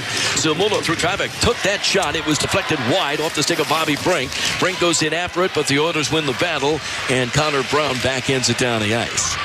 12 seconds left in the power play. 1:10 will be left in the period as soon as the man advantage expires. And in 2 seconds, as the Flyers dump it in deep, the Oilers return to even strength. From behind their own goal, Kulak. Flyers back at even strength, but here comes Connor McDavid. He'll give it up and coming late. Bouchard with a shot and a glove save by Ayerson. He deflected it up over the net. So right as they return to even strength, the Oilers get a chance. Back in behind the goal. Check back there was Cam York. York trying to control it with his skate. And the Oilers Draisaitl plays it from the corner back to the blue line. Turnaround shot by Jeff Skinner, and he misses the net with that. Hathaway hurries over to the far wall, but couldn't play it away. Thrown to the net, kicked away by Ayerson. Another shot deflected. White at the side of the goal. As Skinner almost had his second of the season, the Flyers will lift it down the ice. This will be icing against Philadelphia. Now with 28 seconds remaining, Jeff Skinner comes as close as the Oilers have. Well, a series of plays off with a rush. Connor McDavid starts this one, and then they make a play at the blue line. It goes wide to Bouchard. And Ayerson's there to make a big glove save. But it just goes to show you how difficult it can be playing against McDavid. His speed and his ability to generate off the rush. That Edmonton top line out there for the faceoff on the Flyer end. Draisaitl leaning in for this faceoff against Ryan Poehling. 28 seconds left in the period. Taking a little time to get this faceoff won. Finally, the Oilers will control. Bouchard pushed up against the boards, and the Flyers got it clear to the line, but not out. Kept in by Skinner, but off the stick. Now Philadelphia will lay it to center ice. Edmonton turns to the neutral zone. Lifted up the right wing by McDavid. Draisaitl goes to the corner. Stops. Looking to make a play on the half wall. And put it into the middle. Picked off by Scott Lawton. As the stick was knocked out of the hands of an Oiler. That's what the crowd's reacting to. They thought that should have been a penalty. They won't get that call. And the horn sounds in the first period comes to an end. So the Flyers end up out shooting Edmonton 12-8 in the first period. They had 2 shots on 4 power play chances. They scored on 2 of them. Matvei Michkov gets both power play goals, and the Flyers take a 2-0 lead to the room after 1. Yeah, both power play goals. Gets his first of the year, Matvei Michkov, as they try to take it away from him not once but twice. He goes out there and gets another one. A nice goal, but not a bad period on the road for the Philadelphia Flyers. The Oilers started to press at the end of that period, and they're going to bring it in the second period. The Flyers have to do better through that neutral zone and clogging up the speed that this team has. Connor McDavid, Leon Draisaitl heading the charge there. Flyers actually had 2 shots on their last power play chance, so they go 2 for 4 with 4 shots on the power play. Matvei Michkov's got his first and now second goals in the NHL. The Flyers with a 2-0 lead. Stay tuned. Our first intermission is coming up from Edmonton. Jason Martinez, Brian Smith have that when we return to the Philadelphia Flyers Broadcast Network. This is Philadelphia Flyers hockey on 97.5 The Fanatic.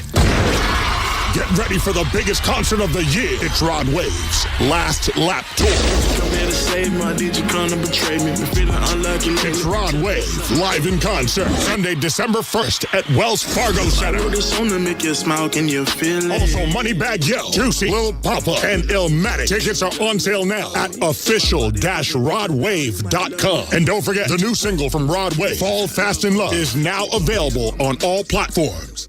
It's a new era of orange in Philadelphia, and you don't want to miss the Philadelphia Flyers hit the ice at Wells Fargo Center this season. Bobby Brink, he shoots, he scores on the backhand. Bobby Brink gives the Flyers the lead. Be here on October 26th when the Flyers take on the Minnesota Wild at 1 p.m. Forster with a shot, he scores!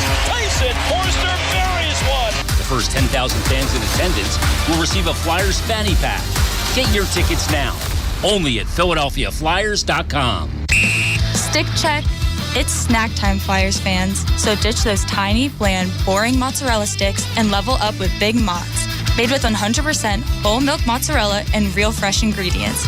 We've raised the bar on flavor. So whether you're at the arena for the game or making a pit stop at Wegmans, Big Mozz sticks deliver the crispy, cheesy perfection you need. Stick check. Pick up Big Mozz at the Flyers game or make a pit stop at Wegmans and taste what you've been missing. Brady Plus is a nationwide distributor providing supplies plus support in Jansan food service and industrial packaging. We deliver tailored solutions to make customers more productive, more sustainable, and more successful. Whether you're maintaining a clean and safe facility, running an efficient restaurant, or protecting products during transit, we have the expertise to solve your toughest problems. At Brady Plus, your biggest challenges are our best solutions. Learn more at BradyPlus.com. It's a new era of orange, and you don't want to miss the Philadelphia Flyers hit the ice at Wells Fargo Center. Here's Forster with a shot. He scores! Tyson Forster buries one. Be here for all the biggest matchups, giveaways, rivalry games, and more this season. Konechny's got a breakaway all the way up the ice. Travis Konechny shoots. He scores! Tickets are on sale now for the entire season, only at PhiladelphiaFlyers.com. Welcome to the Plus Side, where AAA Plus membership means that an empty gas tank won't keep you from a full day, and where a dead battery can't stop you from being the life of the party. With AAA Plus, tire changes, battery swaps, and emergency fuel are just a tap away. AAA gets to you faster, and if you need a tow, we'll take you further. Become a member today and experience peace of mind on the Plus Side. AAA is a proud partner of the Philadelphia Flyers. Towing is subject to a 7-day waiting period. Terms and conditions apply. This is the Flyers Intermission Report with Jason Martinez and Brian Smith on the Flyers Broadcast Network. Flyers lead the Edmonton Oilers 2-0 after one period of play here at Rogers Place in Edmonton. The first two career goals for Matvei Michkov for the difference right now, both of them on the power play as the Flyers look to get back on the winning side of things on this 4-game road trip that starts the season. After this contest, the Flyers are headed to Seattle where they've got the Kraken on Thursday, and then it's back home to Wells Fargo Center for the home opener this Saturday night, the 19th, against the Vancouver Canucks, followed by the Washington Capitals coming in on the 22nd. And the tickets for both those games and the entire season are available right now at PhiladelphiaFlyers.com. Not a bad start to the game, Jason. I can think we can say that with certainty. And I loath to give him credit, but Chris Therien, my goodness, does he call it or not here tonight?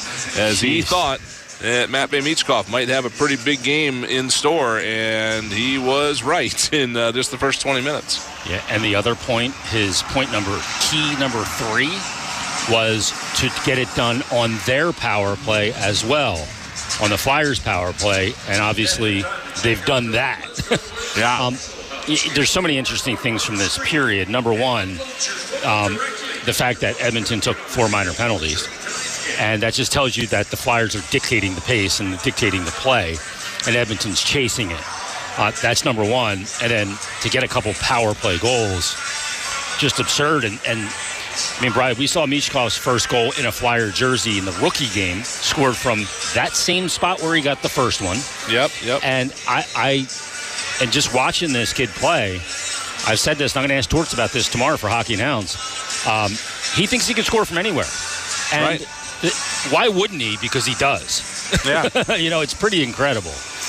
He is not afraid to work in that tight area on the side of the net at all, and that's usually a place reserved for big bodies to do their business. Not Matvei Michkov. He goes there, and he stuffs on that pipe, and the one-time goal, absolutely beautiful. So, great start. You did exactly what you needed to do against a shaky team right now, starting the season, an 0-3 team in Edmonton. You did exactly what you needed to do in that first period. Make them wonder if they got it in them for this game, too, right? That's exactly what you want to do. Keep the doubt alive. Yeah, try and knock them off balance a little bit and capitalize from there. Let's get your first period highlights from Rogers Place here in Edmonton as the Flyers again on the power play early. 4:47 into the first period. They were on the power play after Edmonton was called for too many men on the ice. They just they sent guys out the front door on a rush down the ice before the guys got in the back door. And then Matvei Michkov able to capitalize. He stuffs one over the line to make it a 1-0 game. Here's Frost in the middle. Left wing pass, didn't get enough of that. Tippett able to poke it over to the right side. Unable to find Michkov with it. Tippett picks it up. On the backhand, throw it wide of the goal. Michkov tried to jam it on the short side. He scores! Matvei Michkov's first goal in the NHL as he stuffs it in from behind the goal line. And Philadelphia on the power play takes the 1-0 lead.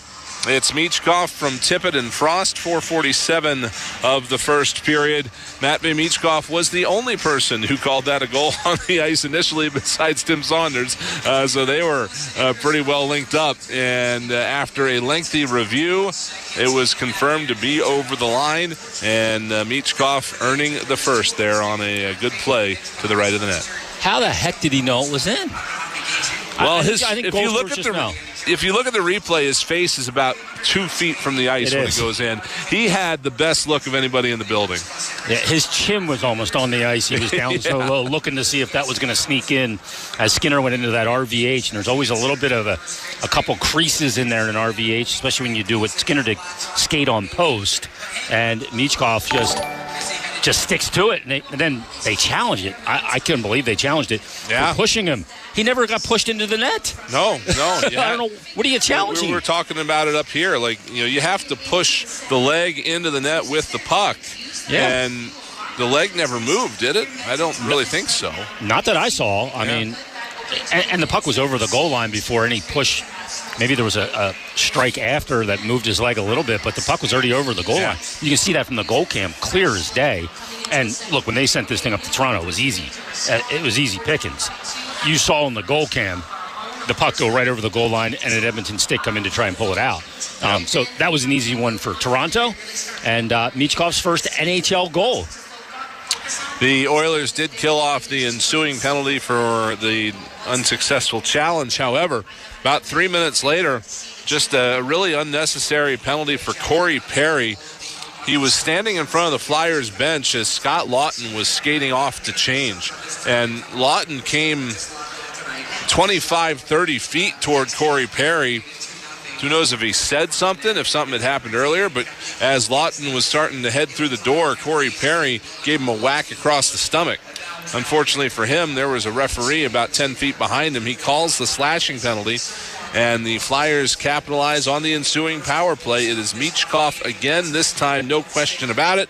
A one-timer beats Stuart Skinner to make it 2-0. Darnell Nurse able to play it to Ekholm. He can't clear, and the Flyers get it on the wall. Here's Travis Konechny back into the top of the right circle. Down low, a shot, they score! 2 on the power play for Matvei Michkov. Konechny got it to him, and Michkov makes no mistake. What a start for Matvei Michkov, who's got 2 goals here in the opening period. It's 2-0 Philadelphia. That one rather assisted by Morgan Frost and Travis Konechny at 9:21. And, again, the Flyers spent a lot of time this summer looking at their power play, trying to figure out what they could do to make it better. And in the middle of all those conversations, Matvei Michkov comes over from Russia and gives them a big tool to do just that. And obviously it's paid off tonight. Yeah, you're trying to figure out, you're working all summer, throwing ideas around, consulting with people, looking at other teams' successful power plays, and trying to see what works. And all of a sudden they go, oh, by the way, don't tell anybody yet, but Michkov's coming over. All right. Glad we did all this because now we have a weapon that not only sees the ice incredibly well, but can deliver the passes, goes to the right spots, and just believes he can score. And this is a dead angle shot down below the dot, between the dot and the bottom of the circle, and he just doesn't dust it off. He just pulls that thing in and fires it and beats Skinner's short side. It's a thing of beauty. Skinner's just doesn't get over in time, and Michkov's able to put it, I think, below the glove and above the pad, just inside the post. Perfect shot. Unbelievable. This kid's trending on social media, Smitty. No kidding, really? Yeah. He's done that a few times already. Well, that period took so long, there's probably not much else to trend right now. Here we are at 9:14 in local time in the first intermission. How about this power play? You gotta love these games. That power play, it's giving you hope, is it not, for the rest of the year. Later on in the period, the Oilers did have one get by Sam Ersson. However, this one immediately waved off for goalie interference. David goes to get into the far corner. Back to Matthias Ekholm. Backs out left point. Over to Bouchard. Big shot. They score. And Ersson says no goal. And the referee agrees. So I think Ersson was interfered with. They're not going to count this goal. The building doesn't recognize it yet. So that one taken off the board. It is the fourth goal the Oilers have had taken off the board this year already. They've had more goals disallowed than they've actually scored right now. That gives you an idea of how frustrating things are for the Oilers right now. And again, the Flyers want to do everything they can to exacerbate that frustration, turn it into mistakes, and try to put this one out of reach. Yeah, and didn't Hyman take a penalty after that? After being frustrated, he didn't. Yeah. And then you end up taking a penalty. Like, these things feed themselves. It's the snowball that keeps collecting more snow as it rolls down the hill. And you just want to keep frustrating them. They're going to come out with their hair on fire here in the second period. They are, yeah. There's no question. So you got to weather that, and Ersson's got to weather that, and they got to find a way to deal with it. If they're able to get a goal, obviously, early in the period, they gain a lot of momentum and a lot of confidence from that, and then they're a goal away from tying it. So come out here in the second period, really be on your P's and Q's with your structure. Zone exits are paramount. If you can't obtain the zone with possession because you're running into pressure, chip it deep. Make them have to go the 200 feet, and then, like Bundy said, defend a guy like McDavid coming out of his own zone in layers. If you do that, go into the third period in a good spot. And again, you're looking for Ersson to be the eraser, as he was on a couple of plays there in that first period. That Edmonton did kind of get through the Flyers' defense, lost a couple of coverages here and there, but Ersson was right there to rub those away. Yep. He's been dialed in, his play reading. He's not overplaying his position at all, and you can tend to do that against opposition when you can throw out a McDavid and a Draisaitl in particular. You can kind of overplay your hand a little bit as a goalie. He's not doing that. He's really staying patient on his edges, letting things develop as they develop and reading them properly and putting himself in a good position to make saves. He's done it all year so far in the 2 games that he's been in, including the preseason too. He looks very sharp. Well, we'll see if the Flyers can keep the upper hand here through period number 2, as that's going to do it for this edition of the Flyers Intermission Report. When we come back in just a moment, Tim Saunders and Todd Fedoruk will have second period action for you here at Rogers Place in Edmonton, where after 1 period of play, it's the Flyers 2 and the Edmonton Oilers 0. Back after this, here on the Bet Rivers, the Philadelphia Flyers Broadcast Network. This has been the Flyers Intermission Report on the Flyers Broadcast Network. NHLShop.com, the official online store of the National Hockey League, and the world's largest selection of officially licensed NHL fan gear, with unique one-of-a-kind designs by Fanatics, and all the latest styles for every NHL team. Don't miss out. Shop now and get today's special offer. NHLShop.com, a Fanatics experience. Super Pretzel soft pretzels are America's favorite snack food because they're soft, warm, and delicious. Baked, never fried, and low fat. Super Pretzel soft pretzels are the perfect treat for kids of all ages. Top them with salt, dip them in cheese, or dunk them in mustard for super snacking anytime, anywhere. Like Super Pretzel on Facebook for cool product news, promotions, and coupons. Super Pretzel soft pretzels always hit the spot. Run to your nearest concession stand to enjoy one now, or grab them from your grocer's freezer to enjoy at home. Get the official NHL app to watch, read, and listen to all the deets. All I can say is absolutely wow. All the sauce. All the saves. Stop from Vasilevsky. All the hits. All the snipes. All the sellies. He scores! Unbelievable! All the hockey. If it's hockey, it's here. Listen to every NHL game for free, now with Apple CarPlay and Android Auto. Download the official NHL app now. At Independence Blue Cross, we take care of the people who take care of you. Everyday heroes like firefighters, teachers, farmers, and healthcare workers. Doctors and hospitals across the region have IBX, and they know what it means to have reliable access to care. So whether you're saving lives or just trying to live a healthier life, count on IBX, the region's #1 health insurer for 85 years. Learn more at IBX.com. When this is the sound of a waterfall in nature, there's no cause for concern. But when it's the sound of water gushing through your living room ceiling because a pipe bursts inside the wall, there's reason to panic unless you pick up the phone and call 1-800-SERVPRO. Only the cleanup and restoration specialists at ServPro can help make fire and water damage like it never even happened. So make the call to 1-800-SERVPRO at the first sign of water damage. Franchises are independently owned and operated. Flyers fans, all the team news you need is at your fingertips. Get game recaps, injury updates, podcasts, exclusive video, and so much more. You're always game day ready with the NBC Sports Philadelphia app. Download now. Your home for Philadelphia Flyers hockey. 97.5 The Fanatic, WPEN Burlington, Philadelphia, and 92.5 FM HD3 Philadelphia, a Beasley Media Group station. He is the 11th teenager in Flyers history to score a multiple-goal game. Matvei Michkov has 2 power play goals in the opening period in Edmonton tonight, and the Oilers take that 2-0 lead into the second period. With Todd Fedora, Tim Saunders back at Rogers Place in Edmonton. Great start for Michkov. He breaks out, and I think we're going to see a lot of this year. A lot of firsts, a lot of youngest to do this or that. Boy, is he going to be an exciting kid to watch. Yeah, a special player. They touted that from the start, even all the way from the draft. And he's showing that now, and it's good to see. He's getting on the scoreboard early on, but yeah, he's definitely making a difference on our power play and throughout the lineup as well. You got guys like Konechny that want to play with him. Morgan Frost want to play with him. And when your older veteran guys want to play with the young talent, it's nothing but good. Flyers spent almost 6.5 minutes of that first period on the power play. Can't expect that the Oilers are going to be that generous the rest of the night. But Connor McDavid comes in to take the faceoff against Jet Lichenko. So it's the rookie head-to-head with the best player in the NHL. And the Flyers control at their own blue line. Sanheim up the right side. Tipped in by Konechny. They're going to say he didn't get a stick on it. So that will be icing called here against the Flyers. Another young player, Jet Lichenko, having a good game tonight. Don't be mistaken. He's being overshadowed by the prowess of Michkov, but he's playing a tremendous game tonight as well. Seen him make a few good, strong plays down low, defensively, and then through the middle of the ice. It just seems to always be in the right position, and he makes strong plays when he does get the puck on his stick. Tough matchup. Oilers have their top line and their top 2 D-men out there. They win the faceoff. Ekholm goes point to point. Now over to McDavid on the right wing half wall. To the point, and fanning on that was Bouchard. It goes all the way down the ice. So Skinner out of the net. And he'll lift it out to center up the left wing.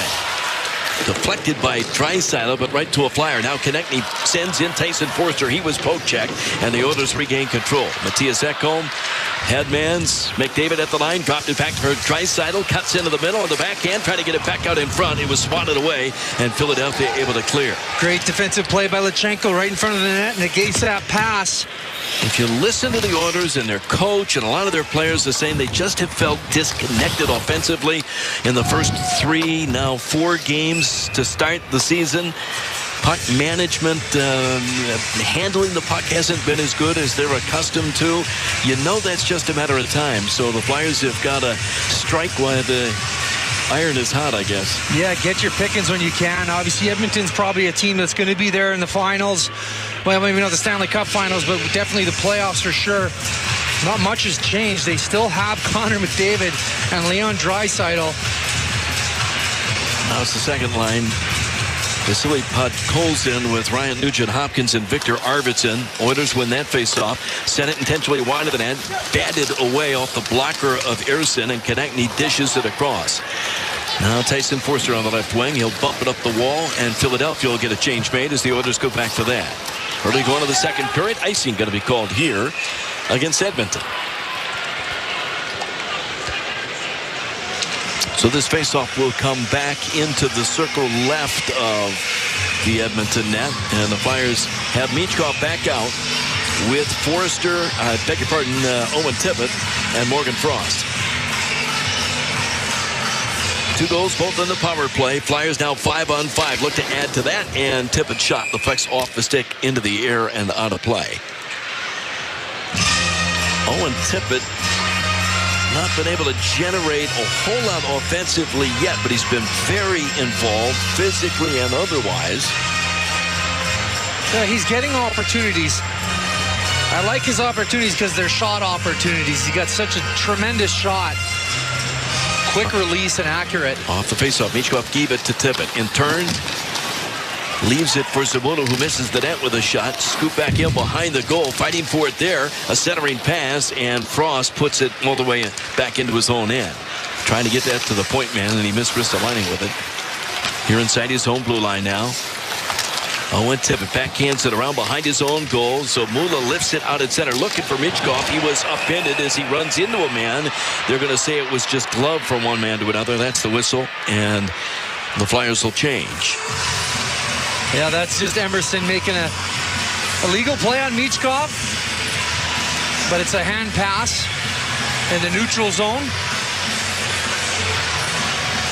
See, Michkov goes to make a hit there. That could be drawing interference as well. I like that he elected to stray away. On the face-off at center ice, Flyers win it. Sean Couturier centering their third line with Bobby Brink, Joel Farabee.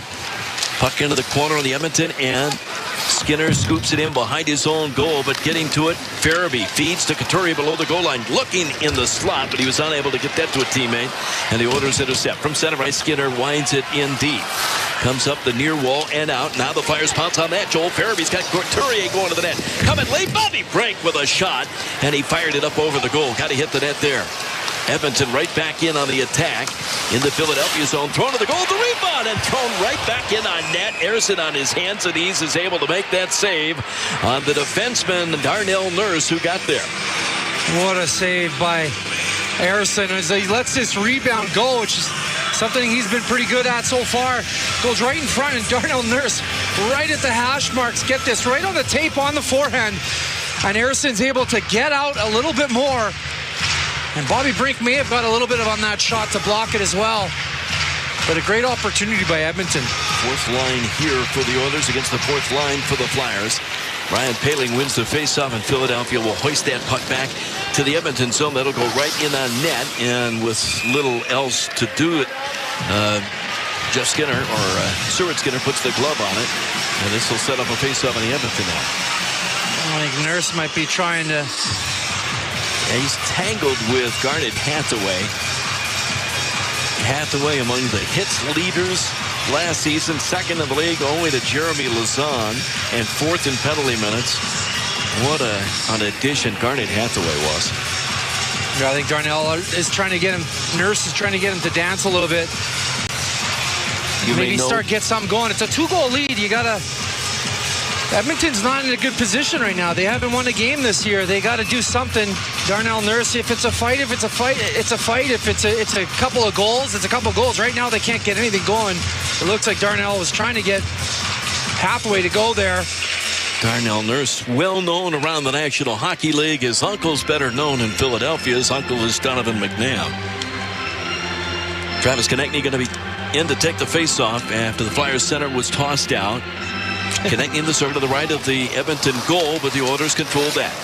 Stetcher behind the net, and they outlet at center. On the move, Edmonton flips it right wing. That'll be chased down by Matthias Janmark. He'll roll it in deep. It goes to the corner, and the Flyers outlet the other way. Lachenko dives, trying to bat that free for Tyson Forster at the Edmonton line. Just failed to get it over to him. They scrum for it on the end wall. Luchenko forces the issue behind the net. Got a stick up high on Corey Perry. That's going to be a high sticking penalty on Luchenko, and they're going to see if Perry's been cut. This could be more than 2.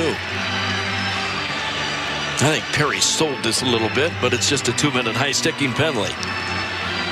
Jet didn't even know he did it. Going on to 17. Junior minor for high sticking. So 3 minutes, 1 second into the second. The Oilers now will go to work on the power play as Luchenko was trying to get around Perry and just got, with one hand on the stick, got that stick and hand up high on Perry. A little bit of a sell there. Yeah. Corey Perry obviously knows what he's doing. Any stick near on the head, whip it back, you'll get the call. Oilers win the faceoff. They set up in the power play. Evan Bouchard's got the cannon back there. Ryan Nugent-Hopkins gives it to McDavid. Back up top. Bouchard fakes the shot over to the right circle, and the sharp angle shot. Harrison got over and made that save. Ryan Nugent-Hopkins. They've got Draisaitl in the right wing circle. McDavid, top left circle into the middle, and a shot by Ryan Nugent-Hopkins up over the goal. Draisaitl tipped it out to the blue line. Point to point. McDavid skates into the left circle, looking at the net, swings in behind the goal, comes on the other side, teed it up, and Bouchard, who fired it up over everything. Into the left wing corner, Nugent-Hopkins for the Oilers. Back to McDavid. Middle point. Bouchard to McDavid. Base of the left circle, off the stick of Nugent-Hopkins. He turns in the corner. McDavid at the line, skates down the slot, over to Draisaitl, couldn't take the one-timer. Back up top, Bouchard to the right corner. Net front, they've got Zach Hyman trying to create the screen. He'll jump out into the slot. Draisaitl into the corner, teed it up. Bouchard shot pinball off a flyer, went to the corner. Philadelphia trying to get to it. They tip it in behind the goal, and Sanheim with a chance to clear. Hard around, gets it down. Great shot block and great job by the Killers getting in the lanes, taking away all the options. Edmonton tried to complete a pass coming back in. Philadelphia's got Lawton got to it in the corner, and he'll sweep it out at center. 40 seconds left in the Luchenko penalty. Edmonton changing on the power play. Flyers have Lawton and Konechny out killing penalties. They've scored one shorthanded goal. TK got that the other night. Lawton had a great chance tonight. This time Philadelphia will just bump it all the way down. So with 20 seconds left, the natives continue to get a little ornery here in Edmonton. This 0-3 Oiler team wasn't supposed to start this way. Dumped in behind the goal. Darnell Nurse hammers it in behind the net. Skinner at the side of the net. They jam it down on the post, but the Flyers pick it up, and hard off the glass they clear out. That'll kill off the penalty time. Luchenko's back out. He'll go to the bench, and Philadelphia, their PK is 2 for 2 tonight. Still 2-0 Philadelphia with the lead. And the Flyers come back out with the Farabee line. Bobby Brink broke it up at center ice, sends it ahead. Farabee just couldn't get to it. Sean Couturier, the center on this third Flyer line. This should be icing against the Oilers. It is. And the faceoff will come back the other end. Good job through the neutral zone. The Flyers are playing strong. Again, taking away options. The one thing I'm worried about is a little bit of sitting back. The Flyers do not want to get into a back and forth game with these guys, just protecting their neutral zone. You said earlier that they had gotten off to a rough start last year. Of course, the coaching changed 12 games in. From that point on, when Chris Knobloch took over, they were the best. They had the best record in the league. At one point, won 8 games, and then after 3 losses, won 16 in a row. Yeah, they went on a couple tears last year. Obviously, played a long time. They were in it till the end, all the way to the end. Yeah, they took the Florida Panthers to 7 games in the finals after trailing 3-0. Lead pass to the Edmonton line. Farabee is offside. And I think they're going to bring this faceoff all the way back into the Philadelphia end. So Chris Knobloch, of course, has some history in Philadelphia as Dave Haxtell's former assistant coach. He coached Connor McDavid in junior with the Erie Otters. McDavid's former agent is now the CEO and president of the Oilers. So this is McDavid's team, and it's going to be. Brett Kulak couldn't get a shot at the net. That was blocked, and Philadelphia able to clear. Oilers regroup in their own zone. Kulak behind the net. Stetcher headman's up that right side. Broken up there. Closing the gap there for Philadelphia was Yegor Zamula. Now Michkov just inside his own blue line. Got it back to Zamula Ristolainen skips one into the right corner of the Edmonton end.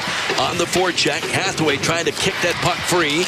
The Flyers on the wall. Ristolainen seals the boards, but Edmonton gets it up and finally gets it to center. Flyers put it back in on a delayed offside. Michkov going to the bench to change as the Oilers come on the attack. Up the left wing, Matthias Janmark. Push to the corner, then threw it into the goal mouth. The backhand shot, they score! It came free to Adam Henrique, and he's able to lift the backhander over the shoulder of Sam Ersson.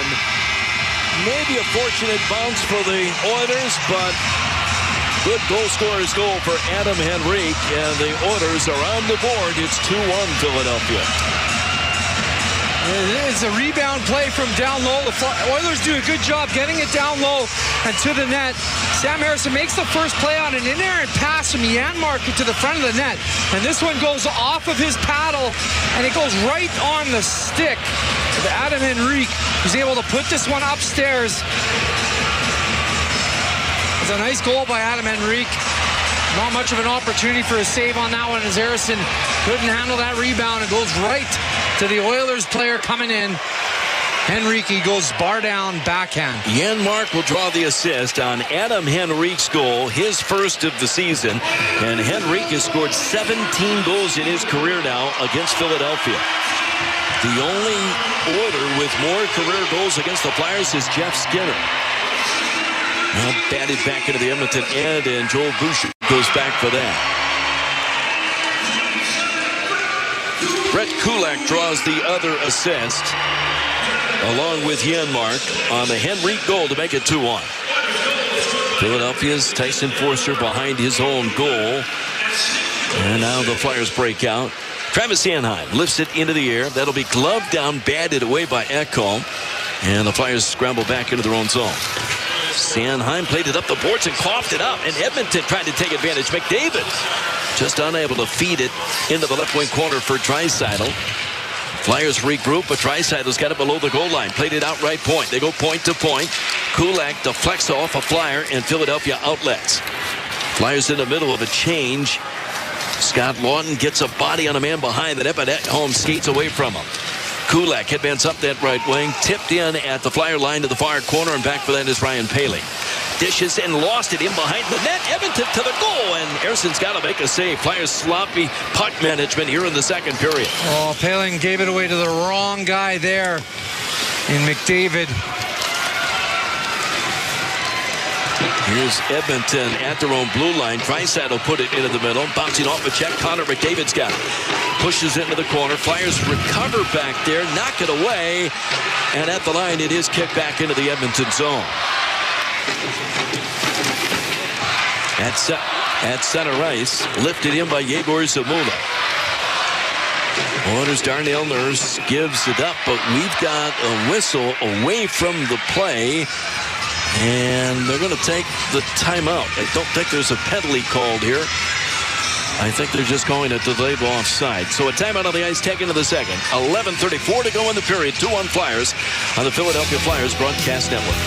This is Philadelphia Flyers hockey on 97.5 The Fanatic. You looking to get engaged? Head on down to Golden Nugget Jewelers, the go-to spot for the most exquisite jewelry in the city, featuring top brands like Tacori and Veragio. Whether you're looking for an engagement ring or a special gift, Golden Nugget Jewelers has you covered, and you can find them conveniently located on the corner of 8th and Chestnut. So why wait? Head over to their website now to browse their amazing selection and make your special someone feel truly golden. Golden Nugget Jewelers, where Philly gets engaged. Hey, it's Ricky Bowe. As a former pitcher, I know when you're on the field, every play counts. But when life throws you a curveball, you need a true MVP in your corner, like my friends at Mandrakia Law. If you have been sidelined by an accident or slip and fall, turn your pain into gain with the aggressive personal injury lawyers at Mandrakia Law. Go to mmattorneys.com. That's mmattorneys.com, or call 610-584-0700 to make sure your case is a big win. Call the MVP PCP and personal injury law. That's Mandrakia Law. Hey, it's John Kincaid for Landis Block and Concrete. You know they're the go-to place to create your jaw-dropping backyard paradise, but did you know that it's also the place to keep it looking brand new? Landis Block offers top-quality cleaners and sealers to maintain the fresh, impressive look. From durable pavers to elegant stucco and bricks, Landis Block has everything you're going to need to keep your backyard looking immaculate, season after season. Visit LandisBC.com. Get inspired on what you want to build or what you want to maintain. Landis Block, your outdoor paradise isn't just a dream, it'll be a reality that you can maintain effortlessly. Philadelphia Flyers hockey on the Flyers Broadcast Network. Get your game day started early at the Flyers block party outside East Food Hall before the home opener next Saturday. Be there for games, music, appearances by Gritty and the Flyers ice team, and more. Approaching the halfway point of this game, 2-1 Flyers. So far, they've done a good job holding the big scorers off. Oilers carry into the zone, though. Here's Victor Arvidsson on the second line. Into the corner. Jammed in behind the Flyer net. Philadelphia will get there and with a chance to play it ahead.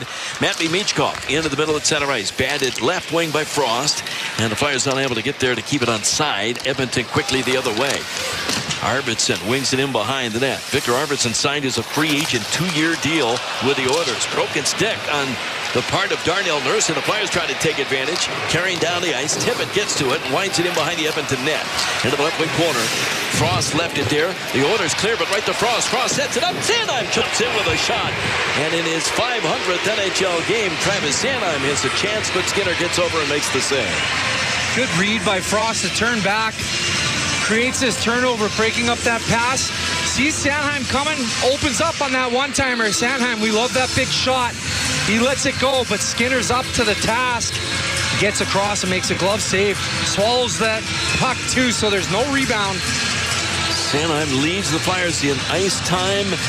We saw, at least on one occasion in Calgary on Saturday, him using his skating ability to create offensively. I think the Flyers want to see that as much as possible.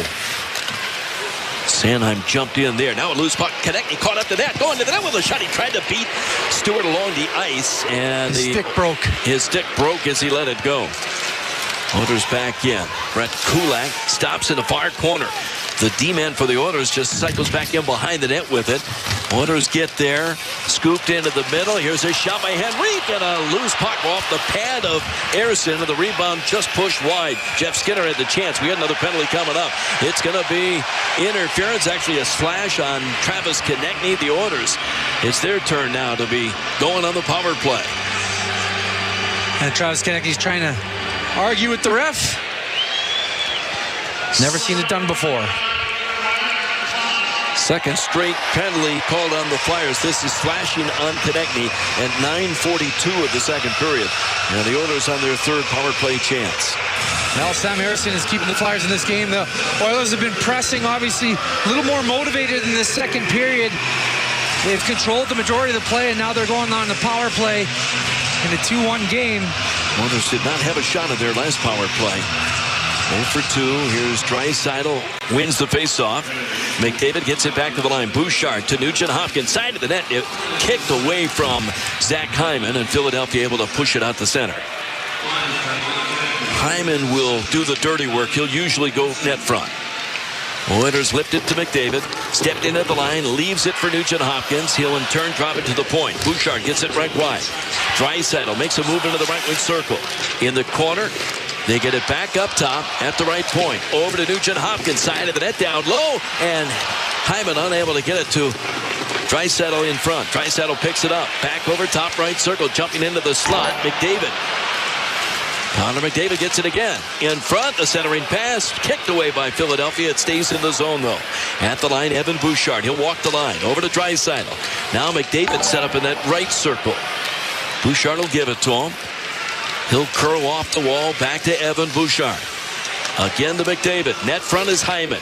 Draisaitl, bad angle in the right wing circle. Rink-wide pass tipped over the stick of Connor McDavid. McDavid's got it. Turn top of the left circle, side of the net. Hyman back across in front. Oh, and a great save by Ersson. If it got to him as the Flyers collapsed in front of their netminder. McDavid back over to Draisaitl in the right wing circle. Doesn't shoot. Plays it back up top. Bouchard to McDavid. Over to Draisaitl. Back to Bouchard. They play catch. Bouchard with the drive, and he fires it up over the net. Bouncy puck on the side of the goal. Flyers pick it up, but can't clear as Sanheim was checked. He was unable to get it by Bouchard. Back down low.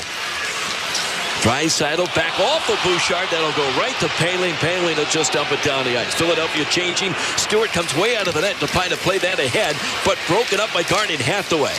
And Hathaway will push it back into the Edmonton zone. What a play. Hathaway has to stay on the ice. The last one of that kill that had to stay out there, and he's able to make another play to negate the pressure coming up ice by the Oilers. Penalty expires. Darnell Nurse gives it up. Across ice pass. One-timer and a great save by Sam Harrison. He gets over and knocked it away. That was Henrique. Darnell Nurse in behind the goal. Henrique's got the only goal. He almost had a second one there. Now the Oilers back in front. Off a Flyers stick. Finding room behind his own goals. Connecting, and then he coughed it up. Jeff Skinner comes back out in front side of the net. Dipsy does around a man and then lays it in behind the goal. Victor Arvidsson is back there. Arvidsson skates over to the far corner. Turnover by the Flyers. Let's hope they survive it. At the side of the net, Skinner unable to get it back in front. Over to the near corner. Connecting couldn't get there. Now Ristolainen on the wall. Plays it up the near side. It is finally tipped to center. And Couturier sends it into the middle. Farabee just failed to jump through the defenseman. He controls, though. Gets off his check before he's hit to the ice, and the Flyers work it out right side. Here's Draisaitl with a shot. That was blocked. Edmonton able to get it to center. Henrique picks it up for the Oilers. Over the line. He gives it up in the middle, and they hit the goalpost. That was Matthias Ekholm that rang it off the iron on the glove hand side. Little luck there for the Flyers. Sam Harrison. Brett Kulak's shot was blocked. Philadelphia had a chance to clear and didn't get it out. It's in the air, clubbed down by Ersson. He wants to stop play and does. So the Oilers have come to life here in the second. They've got the only goal of the period, a timeout on the ice. 2-1 Flyers on the Philadelphia Flyers broadcast network. This is Philadelphia Flyers hockey on 97.5 The Fanatic. I have to confess, I was very excited to call 911. Finally, a good one, and I realize that while what I'm about to say is true, it sounds suspicious. So I'm like, my wife fell down the stairs. From his multiple Netflix specials, comedian Tom Segura brings his new tour, Come Together, to Wells Fargo Center Saturday, January 18th. Get tickets now at tomsegura.com. If you've considered knee replacement surgery but have concerns about taking the next step, let us ease your mind. At Penn Orthopedics, we provide comprehensive education so you'll know exactly what to expect before, during, and after surgery, including safe, effective pain management.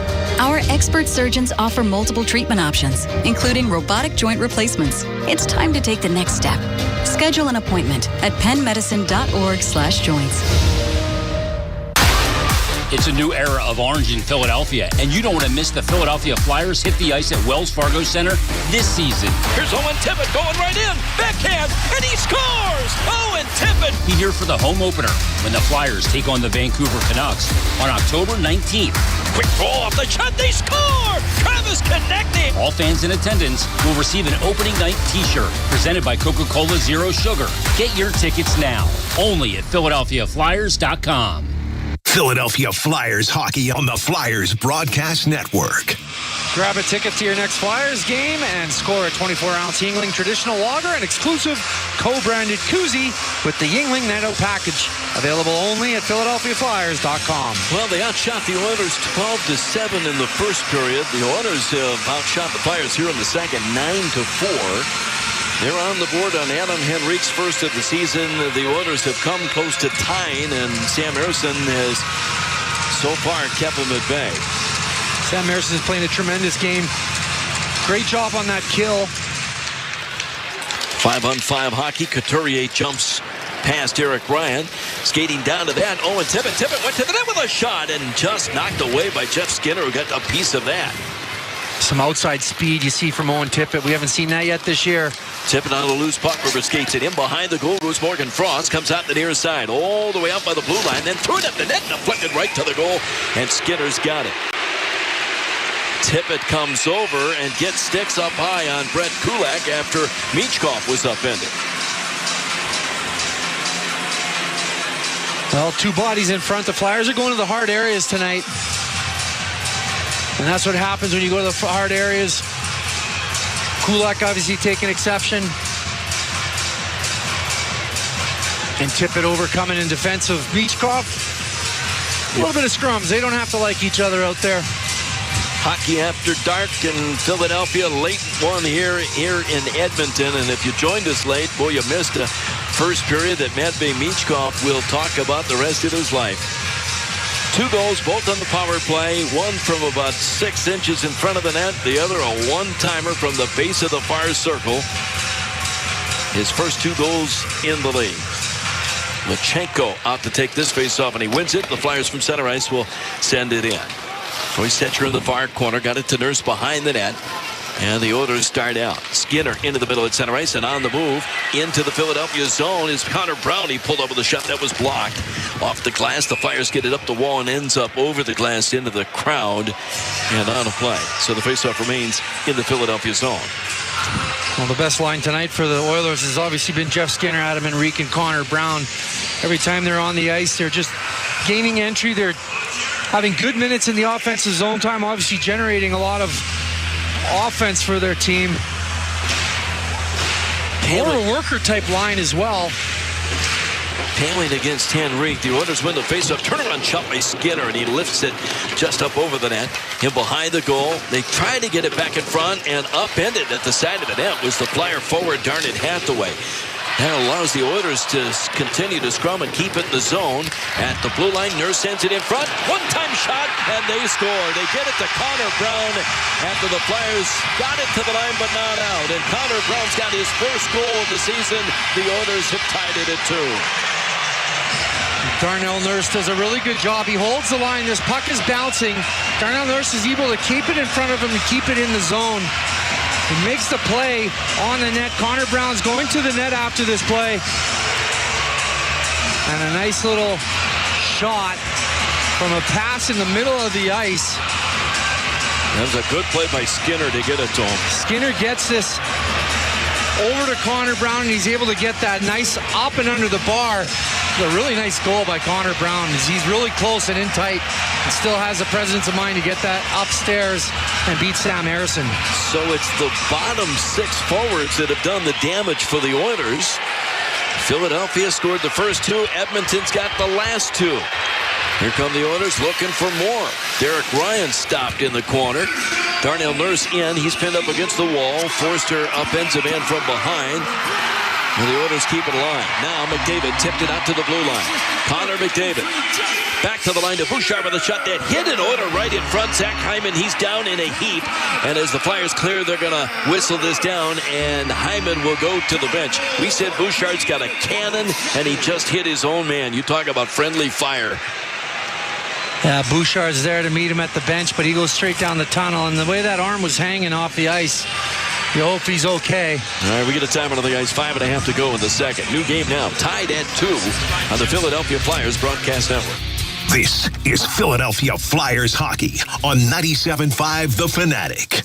It's happening here in Pennsylvania. Sanctuary cities are releasing violent illegal immigrants onto our streets with the help of Bob Casey. Casey voted repeatedly to fund these dangerous sanctuary cities. Casey's policy let more illegals, more criminals loose in our neighborhoods, making our families less safe. Worse, instead of deporting criminal illegals, Casey voted to give them amnesty. Casey's amnesty would give illegal immigrants your Social Security and Medicare. That's right, Casey would give your benefits to illegals, but he'd also make you pay more. Casey voted for higher taxes on seniors' Social Security benefits. Seniors can't afford higher taxes? Bob Casey, taxing you to pay illegals. It's just another Casey con job. It's time for a change. It's time to fire Bob Casey. Senate Leadership Fund paid for and is responsible for the content of this advertising, not authorized by any candidate or candidates committee. SenateLeadershipFund.org.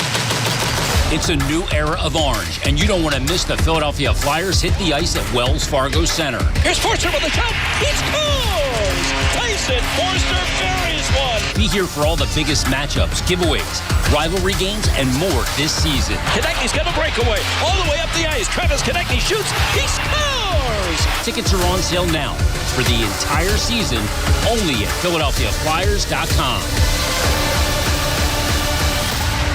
Philadelphia Flyers hockey on the Flyers Broadcast Network. Be there when the Flyers face off against the Canucks for the home opener next Saturday. The Capitals on October 22nd and the Wild on October 26th. Get your tickets at PhiladelphiaFlyers.com. Here in Edmonton, the Oilers scored 2 goals in the second to erase a 2-0 Flyers lead. Goals by Adam Henrique and Connor Brown. Still nothing out of the top line for the Oilers. In fact, Connor McDavid doesn't have a shot yet. Flyers control.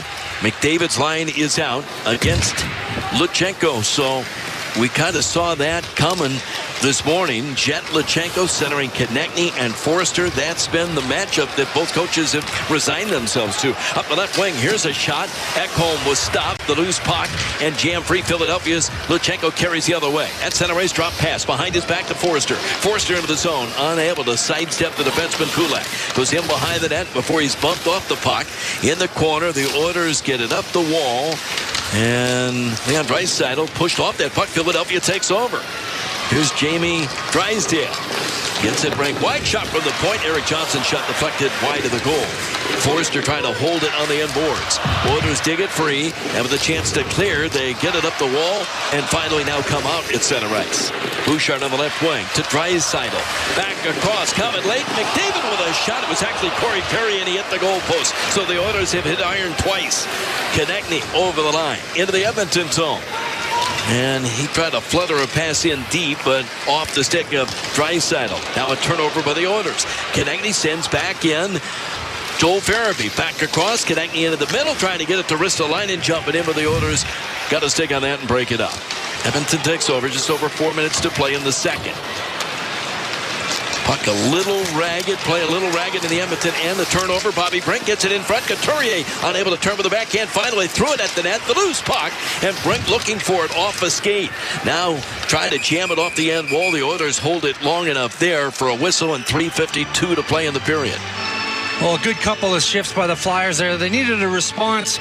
Oilers were kind of taking it to them this period. In the last 2 shifts, I'd say the Flyers kind of upped the heart a little bit. I think we get a penalty coming up here on the Oilers. It's a high-sticking penalty on Edmonton, and Philadelphia is about to get their first power play of the period. Kulak goes in. Well, it looks like this is a battle play down in the corner with Bobby Brink. Gets a high stick there, and Kulak serves the 2.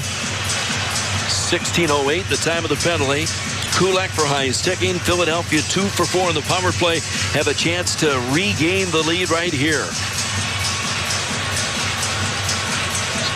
First unit is out. Frost on the face-off. Goes down on one knee. Puck is underneath him. It comes free for Darnell Nurse. And Nurse will wind it up the near wall and down. So again, it's Frost, Michkov, Tippett, Konechny, and Drysdale. Drysdale skates to center, pushes it right wing. Never did drop that puck. Unable to hit Michkov. Now Konechny tipped it over to Tippett, and Tippett with a shot. And top of his crease, Stewart comes way out to cut off the angle and made that save. And Darnell Nurse on top of a Flyer as sticks again come up high. Michkov in the middle of this, trying to pull an Oiler off a man. Michkov's got Darnell Nurse in a headlock. It was actually Michkov. Michkov went after Nurse after a little shot to Tippett. So that's good. He's coming a little bit of a flyer himself, Michkov, getting in there for his teammates. Just got to be careful not to even this up. Flyers have 1:35 left on this power play. No penalties will be called here. Well, this happened just because Tippett had a strong play in front. The guy was going to hit him, and he just showed him some lesson in good lower body strength. Konechny made a good play to get it over to the wide open Owen Tippett. He had time, but was just unable to finish there. Michkov over to the bench, getting his helmet adjusted. They're going to bring the faceoff out at center. Flyers are struggling a little bit on their power play, starting with that puck. This little delay, I think, is helping the Flyers because they're going to be able to keep the first unit out there. Faceoff comes out at center. 3.5 to play in the period. 2-2 the score. Flyers on a man advantage for another 1:35. Oilers win the faceoff, and they'll clear the rest of the way down the ice. So Eriksson will leave it there for Jamie Drysdale. Up the right wing to Michkov. It goes over his stick, though, and down the ice. Would have been icing, but the first one getting there was Morgan Frost. He can't control, though. The Oilers push it to the corner with a chance to get it up the boards. Unable to clear yet. Now Oilers will skate out the center. Matthias Janmark unable to do anything with it other than to flip it in at the Flyer line. Now Morgan Frost curls in front of his own goal. Minute 4 left in the power play. Frost slowly to center, into the middle. Konechny gains the zone. Can't make the right wing pass. Off the stick. The Oilers will just bump it back down the ice. Edmonton's going to get there first into Philadelphia. And Janmark a race behind the goal. And Owen Tippett picks it up. 48 seconds left in the man advantage. Flyers get some of that second unit out. Up the middle. Here comes Michkov going to the net with a shot. And shoveled right on goal. Stewart stayed with him and made the save. It's Michkov bid for his third of the game. Michkov made a nice little play there. Protected the puck with his body and his free arm. And with one hand on the puck, he's still able to get this up into the air. And Stewart has to make a save. And we get another penalty coming up here on Edmonton. Yeah, that's holding on Michkov. So he doesn't score the goal, but he draws another penalty. And Philadelphia will have a 5-on-3 advantage for 40 seconds. Yeah, and that's Evan Bouchard. He was beat inside, and this is a nice play. Michkov protects his puck as he picks this up on the blue line, and Bouchard has no chance except to get that free hand, which is stick hand, around the waist of Michkov to slow him down, and that's where the holding comes. So this is the sixth minor penalty the Oilers have taken in this game, and Philadelphia skates at 5-on-3. Michkov with 2 power play goals. He's right back out there with Tippett, Konechny, Frost, and Jamie Drysdale. And now Frost is going to be tossed out of the faceoff. So Michkov will come in and take it unless they decide otherwise. Now you're going to have TK coming to take it. Konechny in the circle to the left of the Edmonton net. He wins it, but too hard past Michkov and back up to center. Did you see Konechny moved him out of that position where that puck just went? Drysdale goes to get it. He'll drop it at his own line. Michkov right wing pass. Konechny skates in to the Edmonton zone. He'll angle one in behind the net. Tip it on the far wall. Pressured there, but gets some open ice, then put it right into Adam Henrique, and Henrique is able to clear. Good penalty killing effort there by Henrique. Fires right back in. Konechny on the right wing. Skates down the wall, then dropped it back to Jamie Drysdale. Drysdale will walk the line to the middle. Back over on the left side. Morgan Frost at the line, gives it back to Drysdale, side of the net. Michkov, face of the right circle, looking to get it in front. The one-timer, and Konechny was stopped by Stuart Skinner. Back down low, off an Edmonton stick. Clubbed down by Michkov in the corner. He's able to protect the puck. Feeds back to the line. Drysdale at the right point to Michkov in the circle. Now the hash mark, threw it to the net, and not much on that. Tippett got a piece of it, but not enough. Frost tried to leave it at the line. Kept it momentarily. Look out, they tried to spring. Short-handed Brett Kulak, and almost did that. Fires right back in at the Edmonton blue line. Konechny got it for Michkov. Going to the net with a shot. He hit the goal post on the glove hand side of Skinner. Back to the line it comes. Sumula back over, top left circle. Forster down low. Jumping into the corner. Konechny will leave it for Tyson Forster. Morgan Frost goes to help out into the corner. They had a man in front. Couldn't get it to Michkov. Michkov can't control, but Bobby Brink comes over, and Brink was checked. Edmonton with a chance to clear. They get it to the line, but not out. Sumula down low, side of the net. A centering pass by Frost. Hit an Edmonton skate. They don't clear, but the Flyers will push it to center ice themselves. 50 seconds left in the period. 16 seconds left on what is the Flyers' 6th power play. Brink gains the zone, crisscrosses with a man, got it to Sumula, down low, base of the right circle. Farabee back in front of the one-timer, missing that. Off the stick was Tyson Forster. Back to the line, Sumula with a drive that hit a skate in front. It's still loose, poked back to the point. Penalty is over, but Farabee backs off and controls in the Edmonton zone. 24 seconds left in the period. Brink in front, they score! Tipped at the side of the net, and Jet Lechenko's got his first goal in the NHL. So 2 Flyer firsts by the defensemen, or by the teenagers. Matvei Michkov in the first period, and Jet Lechenko scores here to give Philadelphia the 3-2 lead. Great opportunity by the Flyers, all built up by a nice play by Drysdale from the point. Actually sends this back down to Bobby Brink. Was it Brink, not Lachenko? Well, I think Lachenko went through the crease. They might take a look at this. They might see it again, but it looks like this one goes in. He doesn't celebrate. And he looks over and he said, that one's not mine. We can see it on the replay now. It's actually the Oilers defender who puts this one in. It went off of Mattias Ekholm's stick. Mattias Ekholm. So Bobby Brink will get credit for it, and Jet Lachenko will have to wait a bit for his first. Brink gets his first of the season, though, and Philadelphia, even strength, late in the period, in the closing seconds, take the 3-2 lead. And we get a penalty behind the play. I think this might be Draisaitl cross-checking on Hathaway, and he's just getting under the skin right now. Boy, tell you, Hathaway knows that this team's frustrated right now, and he's been around a while.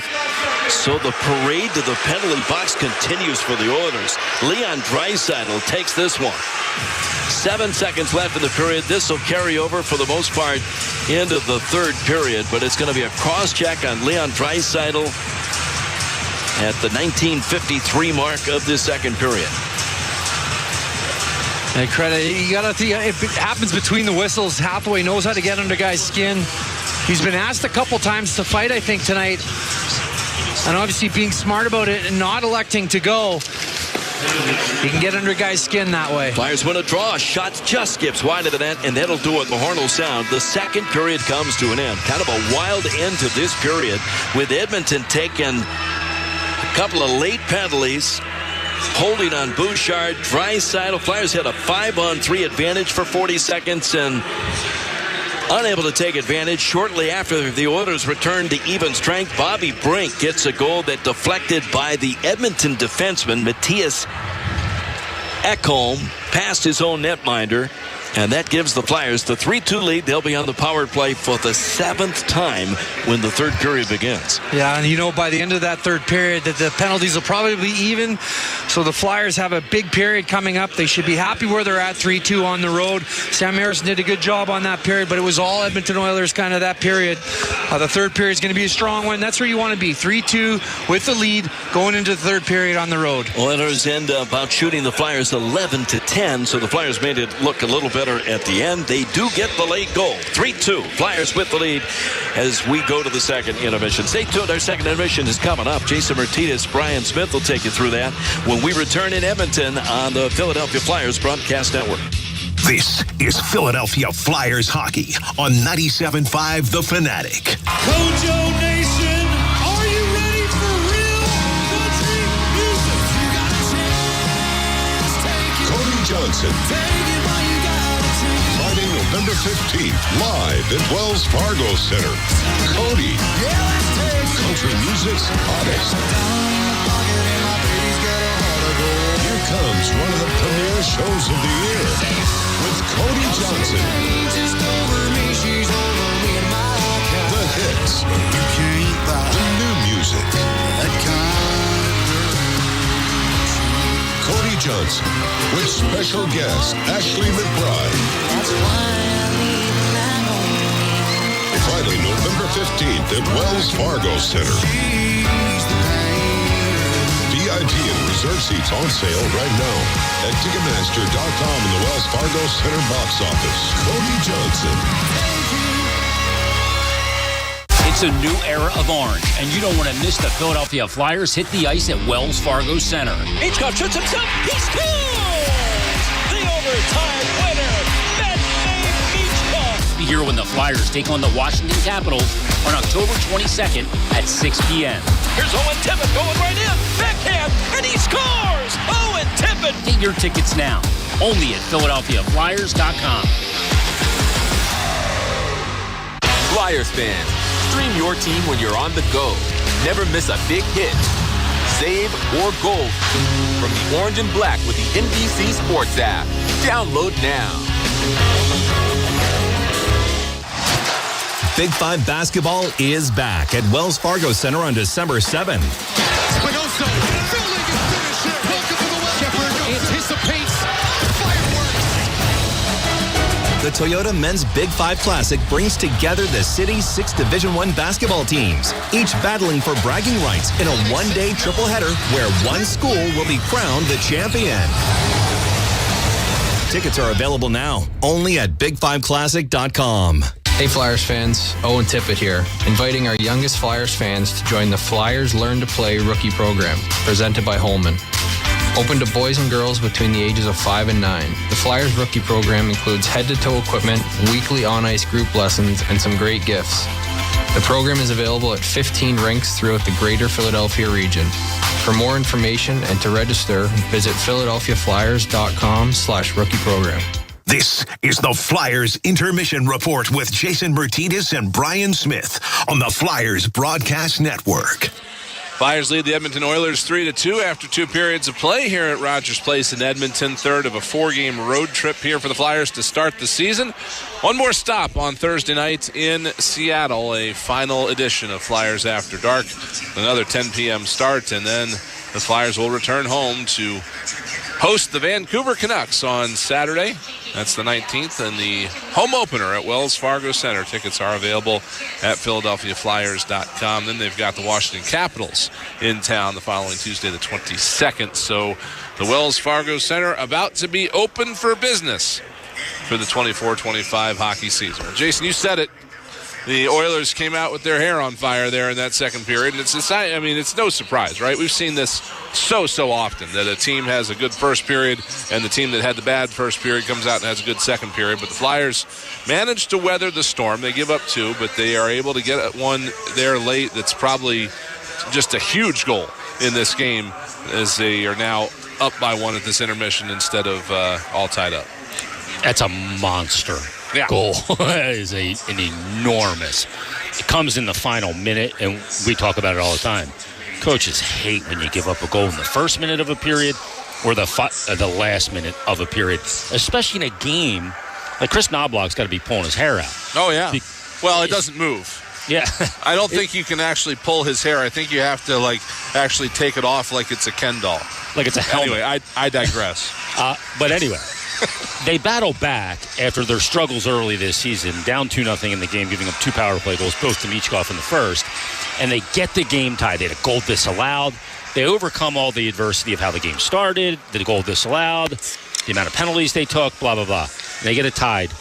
But then in the final minute, 23 seconds to go in the period, they give up the lead. And Jetlachenko going to the net, he doesn't get the goal, doesn't even get an assist. But him going to the net is what drove Matthias Ekholm to the net and brought his stick with him, which deflected it past Skinner. So, huge goal in this game. I want to clarify that I'm not being critical of Chris Knobloch's hair. I think it's absolutely immaculate. I can be critical of his hair because I don't have any. Well, yeah, you wish you had the hair that he has. But I will say, I will agree with you in that I think it might go a little bit more gray after that ending of that period. But this team's going to make them gray. There's no doubt. Yeah, there's no question about that. Well, let's get to the second period highlights for you. The Oilers do get a pair of goals there in that second period, of course, to tie the score. First one comes on a little bit of a broken play, maybe. I don't know. It's a harmless centering pass, really more or less from very low in the left wing corner. But it goes off the paddle of Sam Erson's stick and right onto the stick of Adam Henrique, who then responds with a perfect backhand. You can't have a better backhand than this, as Henrique picks up his first of the year to make it a 2-1 game. The left wing, Matthias Janmark, pushed to the corner, then threw it into the goal mouth. The backhand shot, they score! It came free to Adam Henrique, and he's able to lift the backhander over the shoulder of Sam Ersson. Maybe a fortunate bounce for the Oilers, but good goal scorer's goal for Adam Henrique, and the Oilers are on the board. It's 2-1 Philadelphia. It's Henrique from Janmark and Kulak at 6:26, and again, it's a harmless centering play, but unfortunately it just takes an unfortunate bounce for the Flyers. Lots of misfortune there. I'm sure that Sam Ersson, looking at it again, may want to send that puck somewhere else, but I'm not sure what else he can do in that situation because it's just a last-minute toss from the corner. Yeah, it's into his body, and it's kind of like his stick is there in position to deflect pucks away from him, and he's looking to just deflect it over, and because it's so close into his body, kind of more towards kind of his ankle break of his right leg, which is down on the ice. That's why the puck angles out to where it does. If the puck was centered a little bit higher, he can just edge it towards the corner even more. It may seem weird, but he just catches too much angle here, and then Henrique comes in with a beautiful backhand and goes up under the bar on him.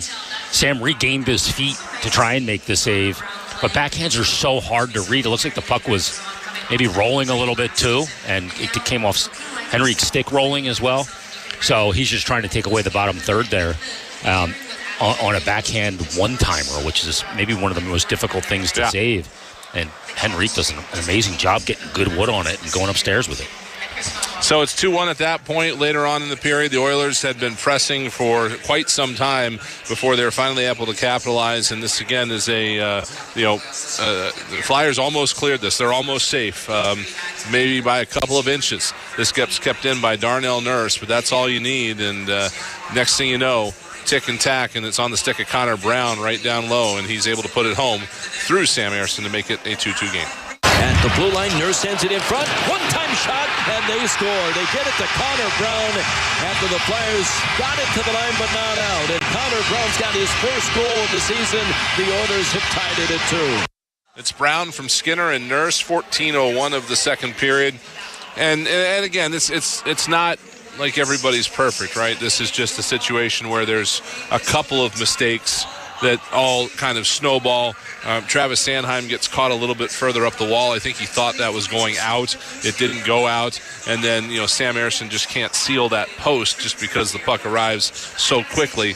And, I'm sure he's would look at that and want it back. But, again, these are going to happen, especially against a team as dangerous and as hungry as this. Yeah, I mean, this is such a bang-bang play. You think you're going out on his own exit. And credit the Oilers. They did a really good job on the forecheck here, sealing the wall and sealing the path out for the Flyers. Flyers don't want to go up the middle of the ice. That's not the way to try and exit the zone. So Sanheim kind of works it out of the corner and up the wall. And the Oilers, they have a guy high on the wall. I think it's Draisaitl. And then Nurse does a good job keeping it, just throws it to the middle of the ice. And then that creates the tack and the toe of that exchange. And, Skinner does Nurse sends it down to Skinner. Skinner just one touches it over on the sharp angle to Connor Brown, and he one-times it, and that's a lot for Ersson to travel and just can't get all the way over to that near side post and seal it, and that gets the game tied up at 1. But good job by Draisaitl to seal the wall there perfectly, and Nurse with a really good keep knocks the puck out of the air. So that makes it 2-2, but then the Oilers get back into penalty trouble again. Brett Kulak, high stick Sean Couturier at the 16:08 mark while that power play is going on. Matvei Michkov gets through, and I honestly, Jason, thought this could have been a penalty shot. It was a very late developing break, but Evan Bouchard wrapped him up and tied him up, didn't let him get an opportunity. So 5-on-3.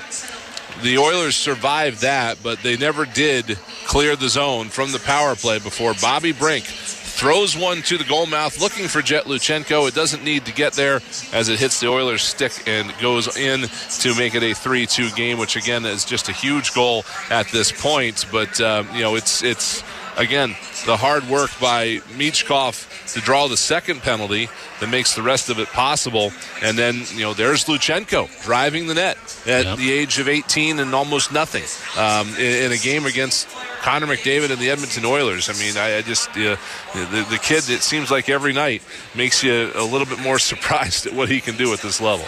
He's unflappable.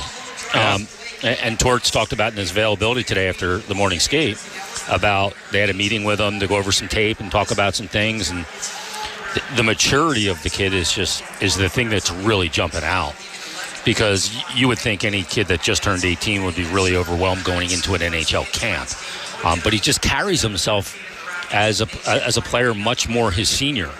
And you see just when he walks around the hallways or he meets with the media, the way he stays under control on the ice in practice and in games emotionally. He's just way ahead of the curve in this regard. He's a pretty serious kid. And I think we know that by the fact that at 13, he had his dad, during COVID, he had his dad build a gym in the garage so he could start taking his fitness seriously when a lot of his teammates were playing Xbox and goofing off. And so he's pretty serious about what he wanted to do and how he was going to go about getting there. And that's got to be one of the things, the way a player like that carries himself goes into the equation of how long does he stay here or does he stay here? I think those are all part, because if you don't carry yourself as a mature player on and off the ice, then you're not going to stay, because you need just maturity. You just need to grow up. But this kid, for just turning 18, it's pretty remarkable. So a solid game to this point for the Flyers. We have enough time left to acknowledge that we had a goalie goal in the NHL tonight, Jason. Yeah, we did. I know you love these. In Minnesota, there was a goalie goal, and so that box is checked off for this new season. Yeah, Philip Gustafson. I'd like to see a few more.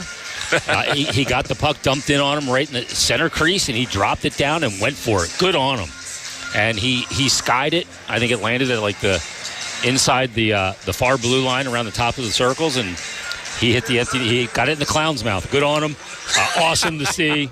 Can't get enough of them from goaltenders. A power play goal, no less, I think, right? Oh, yeah. Well, I mean, if that would have happened again earlier before this season, the Flyers would have tried to sign him.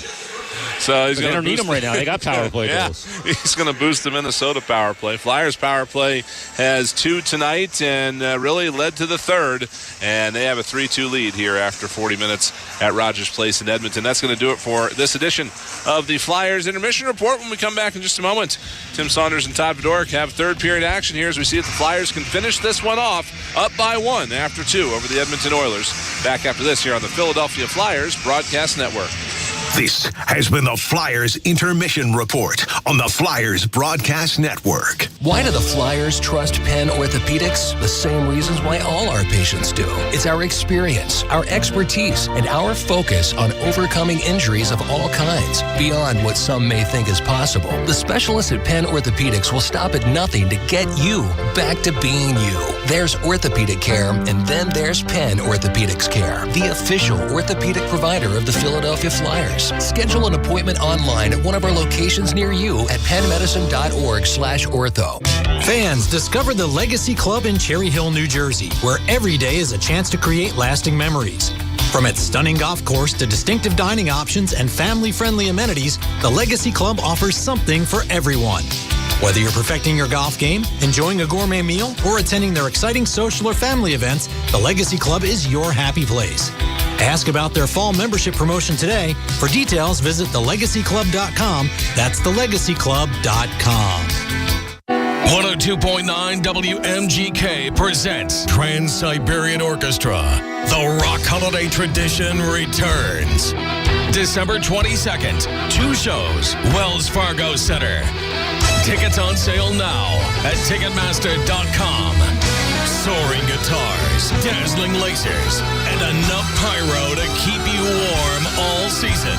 Trans-Siberian Orchestra, produced by Live Nation. Hi Flyers fans, this is Scott Lawton. This past summer, Gritty and I took some family photos at JCPenney, and now you have the chance to take those photos home. We made them into a shirt that you can get right now at PhiladelphiaFlyers.com or pick up next time you're at the Wells Fargo Center. Half of all proceeds from these shirts will go to the Pennsylvania SPCA to help their mission of finding homes for homeless pets. I hope you'll check it out today at PhiladelphiaFlyers.com. Get ready for the biggest concert of the year. It's Rod Wave's Last Lap Tour. It's Rod Wave, live in concert, Sunday, December 1st at Wells Fargo Center. Also, Moneybag Yo, Juicy, Lil Papa, and Illmatic. Tickets are on sale now at official-rodwave.com. And don't forget, the new single from Rod Wave, Fall Fast in Love, is now available on all platforms. It's a new era of orange in Philadelphia, and you don't want to miss the Philadelphia Flyers hit the ice at Wells Fargo Center this season. Bobby Brink, he shoots, he scores on the backhand. Bobby Brink gives the Flyers the lead. Be here on October 26th when the Flyers take on the Minnesota Wild at 1 p.m. Forster with a shot, he scores! Tyson Forster buries one. The first 10,000 fans in attendance will receive a Flyers fanny pack. Get your tickets now, only at PhiladelphiaFlyers.com. Your home for Philadelphia Flyers hockey. 97.5 The Fanatic, WPEN Burlington, Philadelphia, and 92.5 FM HD3 Philadelphia, a Beasley Media Group station. Well, he's the first Flyer to have a multi-goal game in his first 3 games of his career. First since Vinny Prospel back in 1997. Michkov has his first 2 in the league. They came in the first period on the power play. Edmonton came back to tie the game and a couple of goals from their bottom 6 forwards. Flyers have done a great job on Edmonton's top weapons, but the Oilers have been less than disciplined. They took 7 penalties in the first 2 periods, including 3 straight at the end of the second, and the Flyers end up with Bobby Brink scoring from the right hash mark. He had a man in front, Luchenko. Luchenko was wrapped up, tied up by the defenseman. That puck goes in off of the defenseman, Matthias Ekholm, and Brink has given the Flyers the 3-2 lead. Third period underway with Todd Fedoruk, Tim Saunders back at Rogers Place. And the job that the Flyers have done, knock on wood, don't get too carried away, but it's mostly Luchenko on Connor McDavid. That's becoming the story. Here's Matvei Michkov, a centering pass, deflected just wide of the net. Flyers starting this third period on the power play. For the 7th time in this game, the late penalty called on Draisaitl for cross-checking. Now the Flyers get it back to the line. Jamie Drysdale scoops it over onto the right wing, bounced over the stick of Konechny. The Oilers had a chance to clear. They do get it ahead to Connor Brown. Brown, one of the 2 Oiler goal scorers, just pushes it in, and Philadelphia's got to go get it behind the net. So the Flyers will come out. Morgan Frost carries through center, keeps it, stick handles in over the line. Frost into the far corner, wraps it in behind the net, goes off an Oilers stick. Tippett gives it to Konechny, who feeds out left point. Yegor Zamula in close quarters, hands it off to Tippett. Back to Zamula. He's going to go rink wide. Frost down low. Michkov below the net. Michkov so dangerous back deep. He and Frost will change spots. It's chipped out top of the near circle, and Konechny will skate down the wall. Gives it up to Tippett at the point. Zamula back over to Owen Tippett on the left wing. Now to Zamula. Zamula looking at the net. Into the right wing circle. Michkov can't take the shot. He gets it right by Tippett with a drive. And sticked by Skinner over the glass in the corner and out of play. Good through the Brock's pass by Michkov over to Tippett. I like this play by Tippett. He likes to shot past this, and it's Morgan Frost right in front, showing that lower blade for that backdoor tap-in. They say this about all the great players, but Michkov seems to see the play quicker than everybody else on the ice. Yeah, high IQ in Michkov for sure. Luchenko now out on the second power play unit. 22 seconds left, but the Oilers are going to control, and Nurse off the glass gets it down the ice. Michkov goes, or Zamula goes back for that behind his own goal. Hits it ahead up the right wing. Here's Jet Luchenko with good speed. Hits the line. Fights through traffic. Then tried to bat it right wing. Couldn't get it to Farabee. Edmonton clears. That'll do it for the penalty. Leon Draisaitl is back out onto the ice, and the Oilers are at even strength. Flyers 2 for 7 on the power play, though. How often do you get 7 power plays? In behind the net, Stetcher over to the far wall. Knocked down by Joel Farabee. Kept alive. And then Forster sweeps it hard in behind the goal. On the left wing half boards, the Flyers unable to get to it, and the Flyers may be caught. Edmonton, hot man break. Here's Connor McDavid over the line. Gives it up. The return pass is broken up by Philadelphia. Clear to the line, but not out. Sanheim didn't get it out. Back over to the right circle. McDavid with a shot. It's his first shot of the game, and it comes 2.5 minutes into this third period. Harrison knocked it aside. McDavid into the right wing corner. Lays it in behind the goal. Draisaitl's got Zach Hyman back in net front. They work it over, top right circle. Kulak gives it up at the blue line. Angled into the right wing corner. And Connor McDavid will curl, give it up in the circle. Draisaitl. Draisaitl goes side of the net, trying to flip it in front. That's covered up by Sam Ersson, and he'll hold on. But the Flyers have done a job on McDavid. His first shot of the game early in the third. Yeah, and we were wondering if Coach Tortorella was going to play Luchenko against McDavid a few times. Well, he's gone as far as to match him against McDavid all night, and he's done a pretty good job keeping McDavid, one of the best player in the world right now, to one shot. Connor McDavid has points in 10 straight against Philadelphia. Here's a shot by the Oilers. It was blocked, and Philadelphia's going to get to it. Eric Johnson behind his own net, hard around and deflected by Garnet Hathaway, but it's all the way down the ice for icing. So McDavid, Fridge came in with 9 goals in his last 9 against Philadelphia. points in 10 straight. He's got an average of over 2 points a game in his career against the Flyers. That's his highest average point total against any opponent. Yeah, and there's still 16 in this game. 17 minutes left in this game. Edmonton wins the draw. Bouchard's shot. It was actually Ekholm. And off the chest, Ersson covers it right there.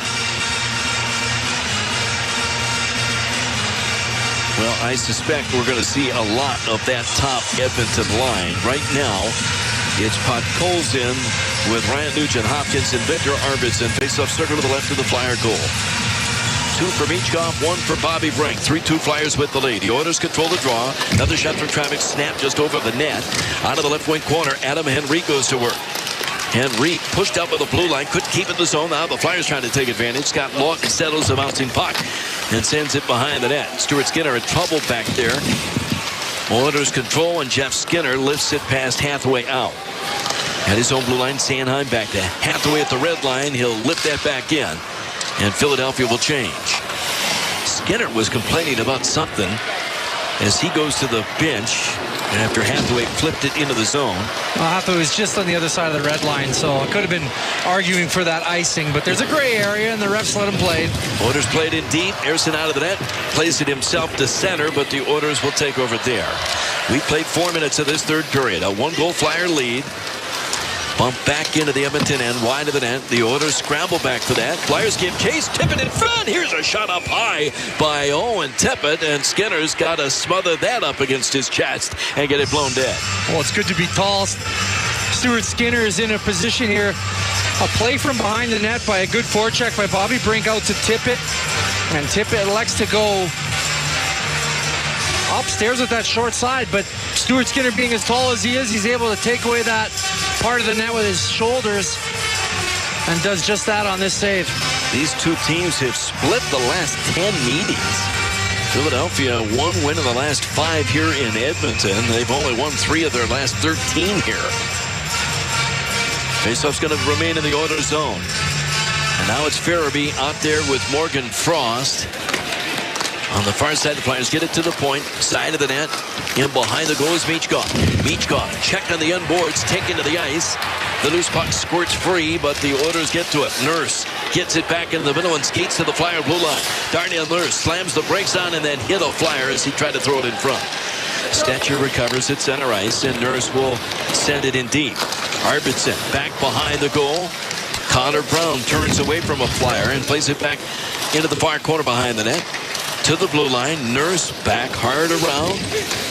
Philadelphia gets it to Yegor Zamula. He'll feed Ristolainen behind his own net. He's got room off the glass, and he plays it ahead. Bouncing puck controlled by Morgan Frost in the Edmonton zone, waiting for help to arrive late. Skips it out left side. Here's York, and York couldn't get it back out in front. To the line, Sanheim holds it there. Down the wall, York will spin it in deep, but Oilers read that, snuffed that out. And Edmonton's Connor Brown failed to get that past Luchenko initially. Slides back into the Philadelphia zone, but out of the reach of Arvidsson, and the Oilers change. Flyers headband quickly. And turned over in the neutral zone there by Travis Konechny. Oilers back in, and a shot on goal. Ersson's got that. He'll hold on the shot from Jeff Skinner. I'll tell you, Jetlachenko's speed, I didn't know he was as fast as he was, but you can see that speed tonight. He tracks down pucks well. He takes away defensive zone very well. He's always D-zone side of the puck. And that's just good development, good coaching from his junior team all the way up here. It translates into his game here, and he's just making good plays all over the ice. It's good to see. Skinner back out on the faceoff. The Oilers win it and throw it toward the front of the net. It bounces away from Eric Johnson, but Ryan Poehling will lift it back into the Edmonton end. Did he do it without taking an icing? No, it does go long enough. So the faceoff back into the Philadelphia end. The debate about Luchenko, I mean, he just turned 18 less than 2 months ago. Do you keep the kid at this stage of his career? They've got 9 games to play him before they burn his first year of his entry. Bottom line is, they're a better team with him. Yeah, I mean, if the lineup is stronger with him in and the mix of the lineup works with him here as an 18-year-old, it comes down to how do you want to develop him. In the first year, do you want to give him all offense and let him go that way, or work with him at 18 years old? There's a lot of things that come into play. Ekholm, after a face-off win with the Oilers, threw it at the net that hit a body in front. And Ryan Poehling will lug the puck out to center ice. Cuts into the middle, into the Edmonton zone. Tried to drag it by the last D-man Ekholm, and finally written out of the play by Evan Bouchard. And the Oilers look to get it up ice. Lifted to the Flyer blue line, off of Scott Lawton. Lawton will give it to his defense. Erik Johnson behind the net, and Edmonton will back out and change as Ristolainen waits for his own line mates to change up. Ristolainen carries the center, flipped the backhand in. That's going to be icing. I don't think that's what he intended. And the Flyers now can't complete the change they were trying to make, so Sanheim's got to go back to the bench. Well, it seems like Tortorella's got him okay with the flip play. Try to time it so that you can negate the icing or get it into an area where the Flyers forwards can pick it up in stride. The problem is if you miss that pass or it goes off, you're dealing with an icing and a defensive zone draw. Good face-off here for Sean Couturier. Couturier in his own zone can't win it. The Oilers do. At the blue line, Everson jumps deep into the left corner, banked it out in front. That went off the skate. Out right point. Kulak sends it right wide, but the Flyers tip it away. And Owen Tippett now has got some skating room, trying to cut around the man. Goes to the right circle with a shot. And what a save by Stuart Skinner. I don't think he knew where it was, but he falls backwards and gets it covered. Owen Tippett, you just know it's going to finally happen for him. He's been a little snake bit. Boy, he can't come much closer than that. What a nice play off of the rush by Owen Tippett. To beat a guy one-on-one in the NHL is hard enough to do it itself. Owen Tippett just does a really good job there beating the defender for the Oilers. And this one hits the post. Yeah, it hits the post, and Skinner falls back on top of it. Hits the post. Timeout on the ice. 13:28 left in the third. 3-2 Flyers on the Philadelphia Flyers broadcast network. This is Philadelphia Flyers hockey on 97.5 The Fanatic. Stick check. It's snack time, Flyers fans, so ditch those tiny, bland, boring mozzarella sticks and level up with Big Mozz. Made with 100% whole milk mozzarella and real fresh ingredients, we've raised the bar on flavor. So whether you're at the arena for the game or making a pit stop at Wegmans, Big Mozz sticks deliver the crispy, cheesy perfection you need. Stick check. Pick up Big Mozz at the Flyers game or make a pit stop at Wegmans and taste what you've been missing. Brady Plus is a nationwide distributor providing supplies plus support in Jansan, food service, and industrial packaging. We deliver tailored solutions to make customers more productive, more sustainable, and more successful. Whether you're maintaining a clean and safe facility, running an efficient restaurant, or protecting products during transit, we have the expertise to solve your toughest problems. At Brady Plus, your biggest challenges are our best solutions. Learn more at BradyPlus.com. It's a new era of orange, and you don't want to miss the Philadelphia Flyers hit the ice at Wells Fargo Center. Here's Forster with the shot. He scores! Tyson Forster buries one. Be here for all the biggest matchups, giveaways, rivalry games, and more this season. Konechny's got a breakaway all the way up the ice. Travis Konechny shoots. He scores! Tickets are on sale now for the entire season, only at PhiladelphiaFlyers.com. Philadelphia Flyers hockey on the Flyers Broadcast Network. College students on a budget but want to attend a Flyers game? Text enroll to 61259 to sign up for the Flyers Student Rush program presented by Insomnia Cookies and get alerts for last-minute discounted tickets 24 to 48 hours before eligible home games. Owen Tippett comes close to his first goal of the season just before that last break. Now the Flyers have it. Tippett again with a shot. This one, Skinner deflects into the air, out of the corner. Tippett is feeling it right now. Out with Couturier and Bobby Brink. And it's tipped back into the Philadelphia end. Erik Johnson's got a hold off Arvidsson. Takes it in behind his own goal. Brink into the middle. Kind of a dangerous play. The Oilers will get to it. A backhand shot. Nerson's got to make that save. Flyers scrambling now in their own end. They get it in front, and fanning on that shot was Arvidsson in the slot. Philadelphia finally takes it to center. Couturier couldn't get to it. Right back in comes Arvidsson. Stepped in, dropped past Stetcher, skating in. Gave it back to Arvidsson with a backhand shot. Nerson's got that in the glove and hangs on. Well, it's a turnover in the neutral zone. Couturier is trying to get it deep, and it comes back the other way. Arvidsson with a good save, a good backhand shot here upstairs on Harrison, but Harrison is just calm again, just reading that play come up the ice. He doesn't bite on any fakes. He just gets himself in position. He's able to make an easy save. Arvidsson could be a good addition here in Edmonton. A little secondary scoring. Missed most of last year with L.A. after undergoing back surgery, but signed with the Oilers as a free agent. Connor McDavid back out, shot from the point, wide of the net, and a penalty coming up here as Jeff Skinner was held. He's going to be on Travis Sanheim. They get it back into the top of the right circle. Oilers get their netminder off for an extra attacker. Now into the far corner, Corey Perry. Plays it back up top to McDavid. McDavid carries wide of a man, lays it in behind the net. Perry let it come right circle. Oilers on the delayed penalty. McDavid, top right circle. Bobs and weaves in the Flyers zone. Gives it up in the high slot. Bouchard with a shot. He stamped it high over the net as the Flyers touch up. It'll be hooking on Sanheim, and Edmonton's going to get their fourth power play chance of the game. Here come the even up calls. It's Travis Sanheim for hooking. Flyers have done a great job on the penalty kill so far, but these are things you don't want to do. And I'm not entirely sure that Skinner didn't have Sanheim's stick held. He did, yeah. You could see on the replay, Skinner actually went down holding Sanheim's stick and got away with one. The net was in the way, so you couldn't really see it. So it looks like a penalty from the referee's perspective, but Oilers on the power play. They win the faceoff, and they'll set it up. Connor McDavid into the right corner. Back to the point man, and Bouchard's shot was blocked. Feeling that was half away. Edmonton keeps it in. Bouchard back over to McDavid into the right circle. McDavid gives it up in the high slot. Ryan Nugent-Hopkins shot right down the slot, but nobody in front, and Harrison swallows that up.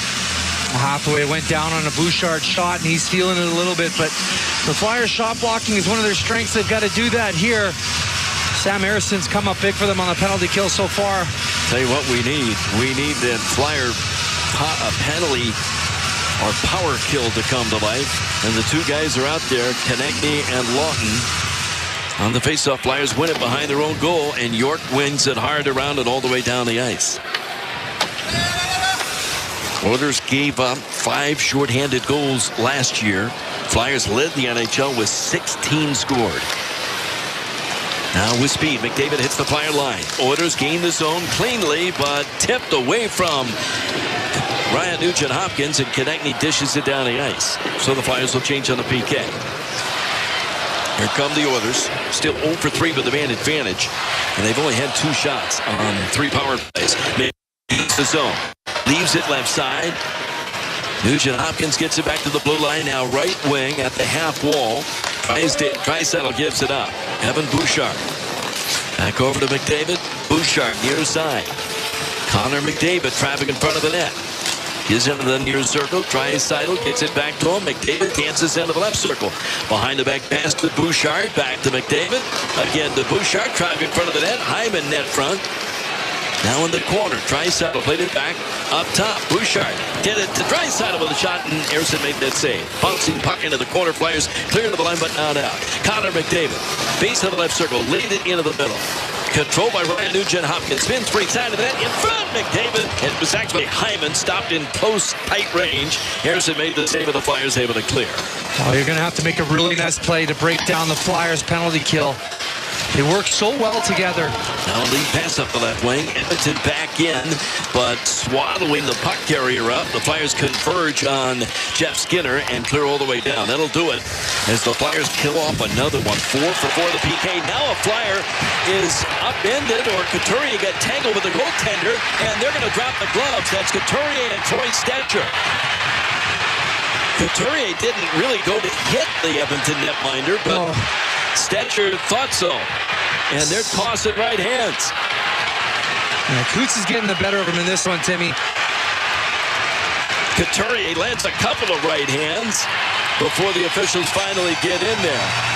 And Stuart Skinner has his arms raised like, where is the penalty? Well, you got to be pretty dumb to be able to bite on that one, Stuart Skinner.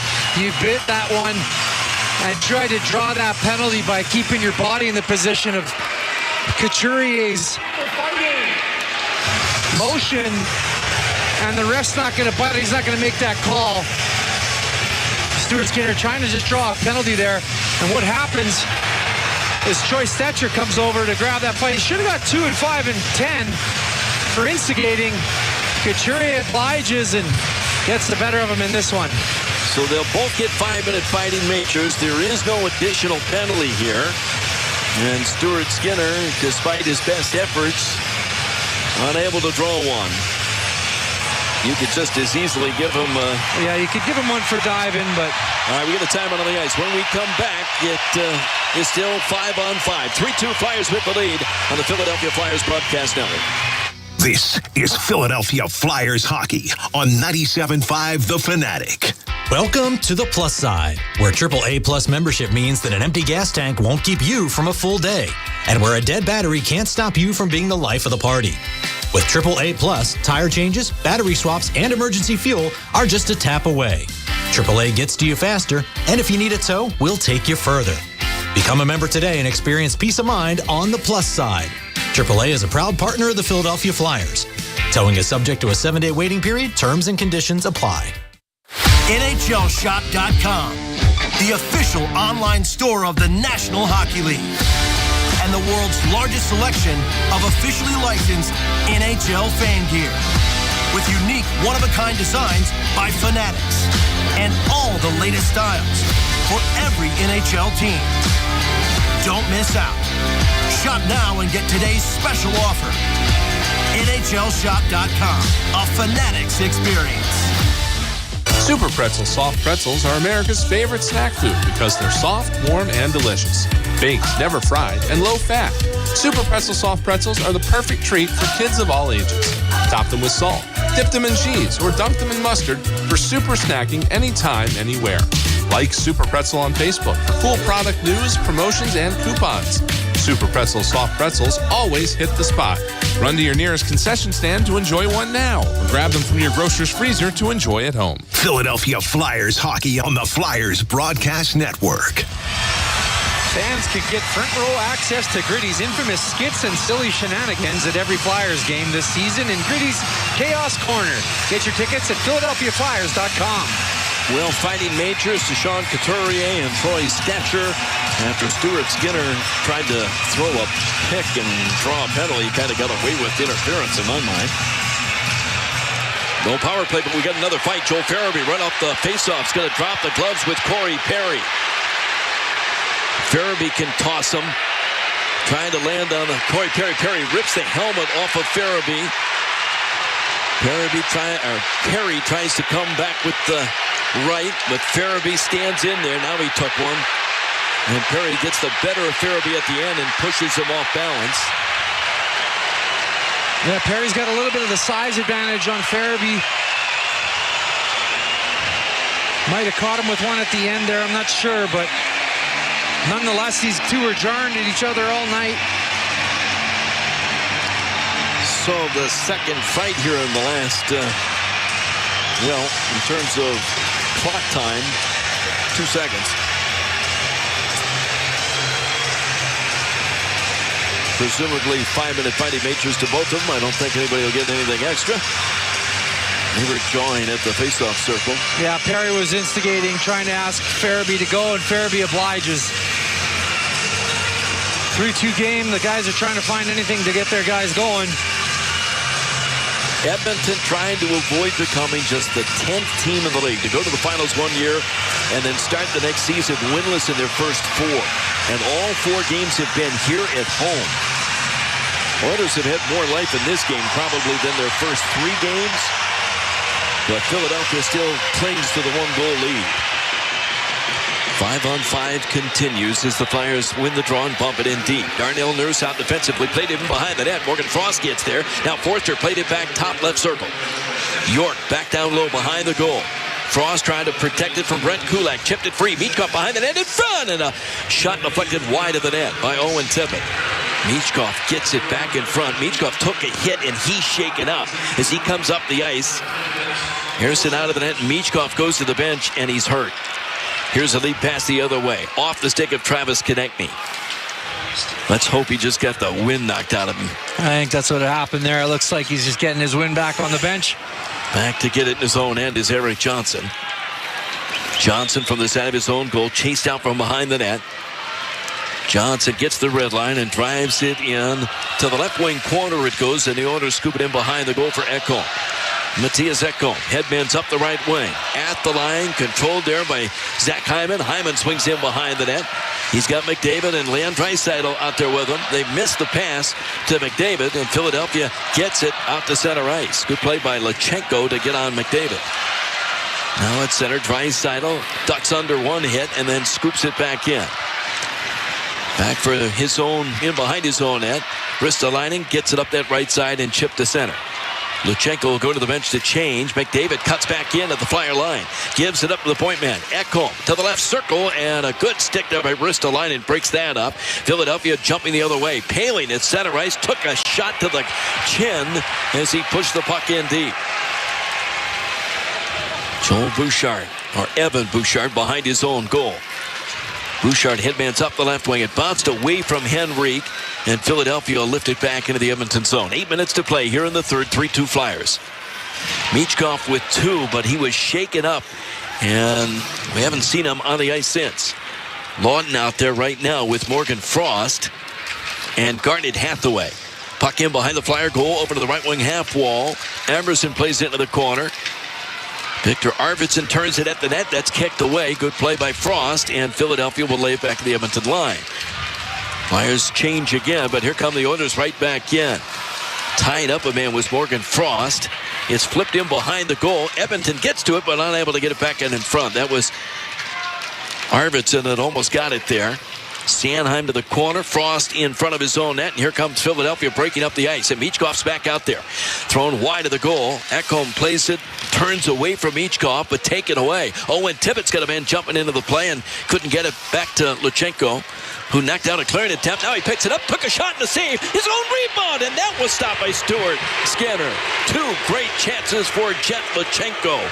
And it would have been double goals by 2 different Flyer teenagers. Well, it's just the right play on the forecheck. Take the body first, and you never know what happens. Lachenko gets 2 grade A chances off of it. Into the middle. Lachenko late in his shift. Gets it in deep. The bouncing puck, and almost controlling that for the Flyers was Tyson Forster. Edmonton finally sends it to center ice. Cross ice pass. That's intercepted by Cam York, and York is just going to push it back in with 6.5 to play in the third. Oilers wait in behind their own goal as they change up. Oilers have outshot the Flyers 9-4 in this third period.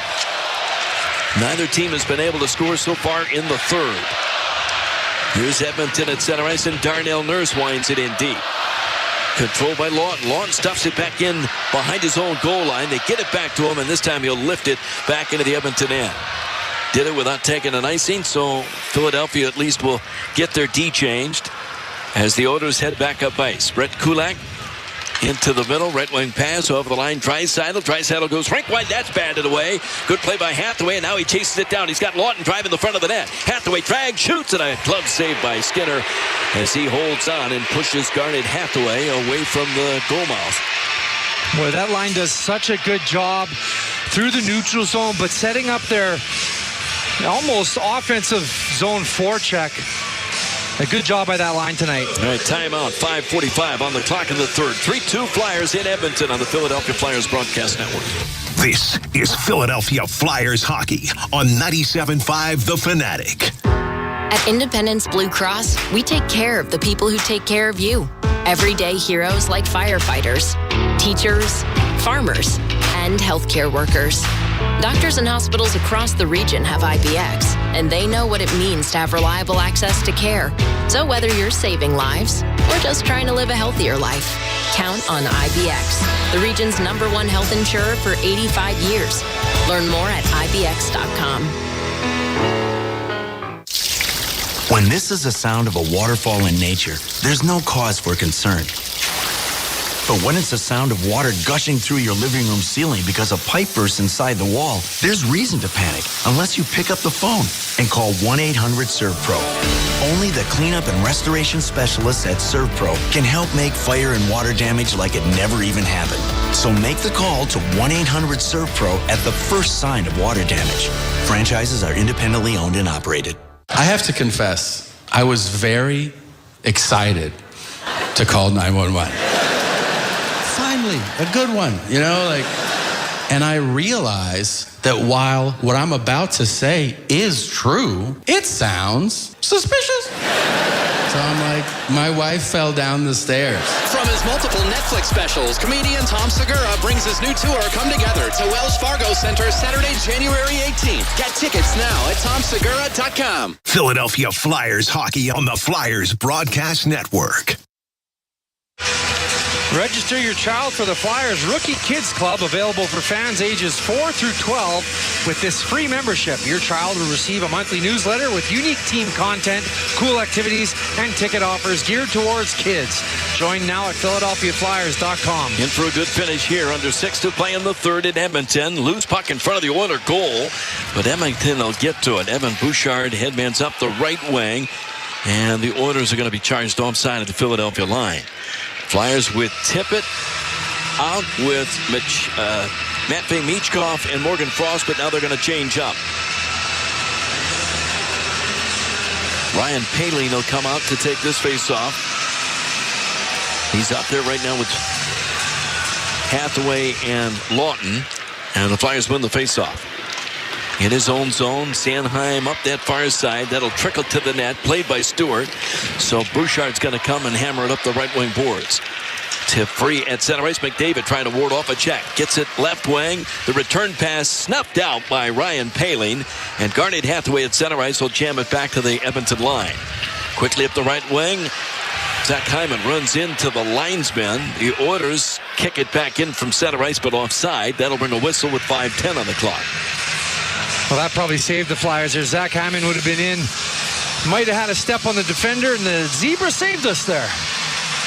Thank you for that. That's the linesman, actually, the zebra. Yeah. There's no zebras on the ice, kids. Thank you for clarifying. Luchenko comes out now with Tyson Forster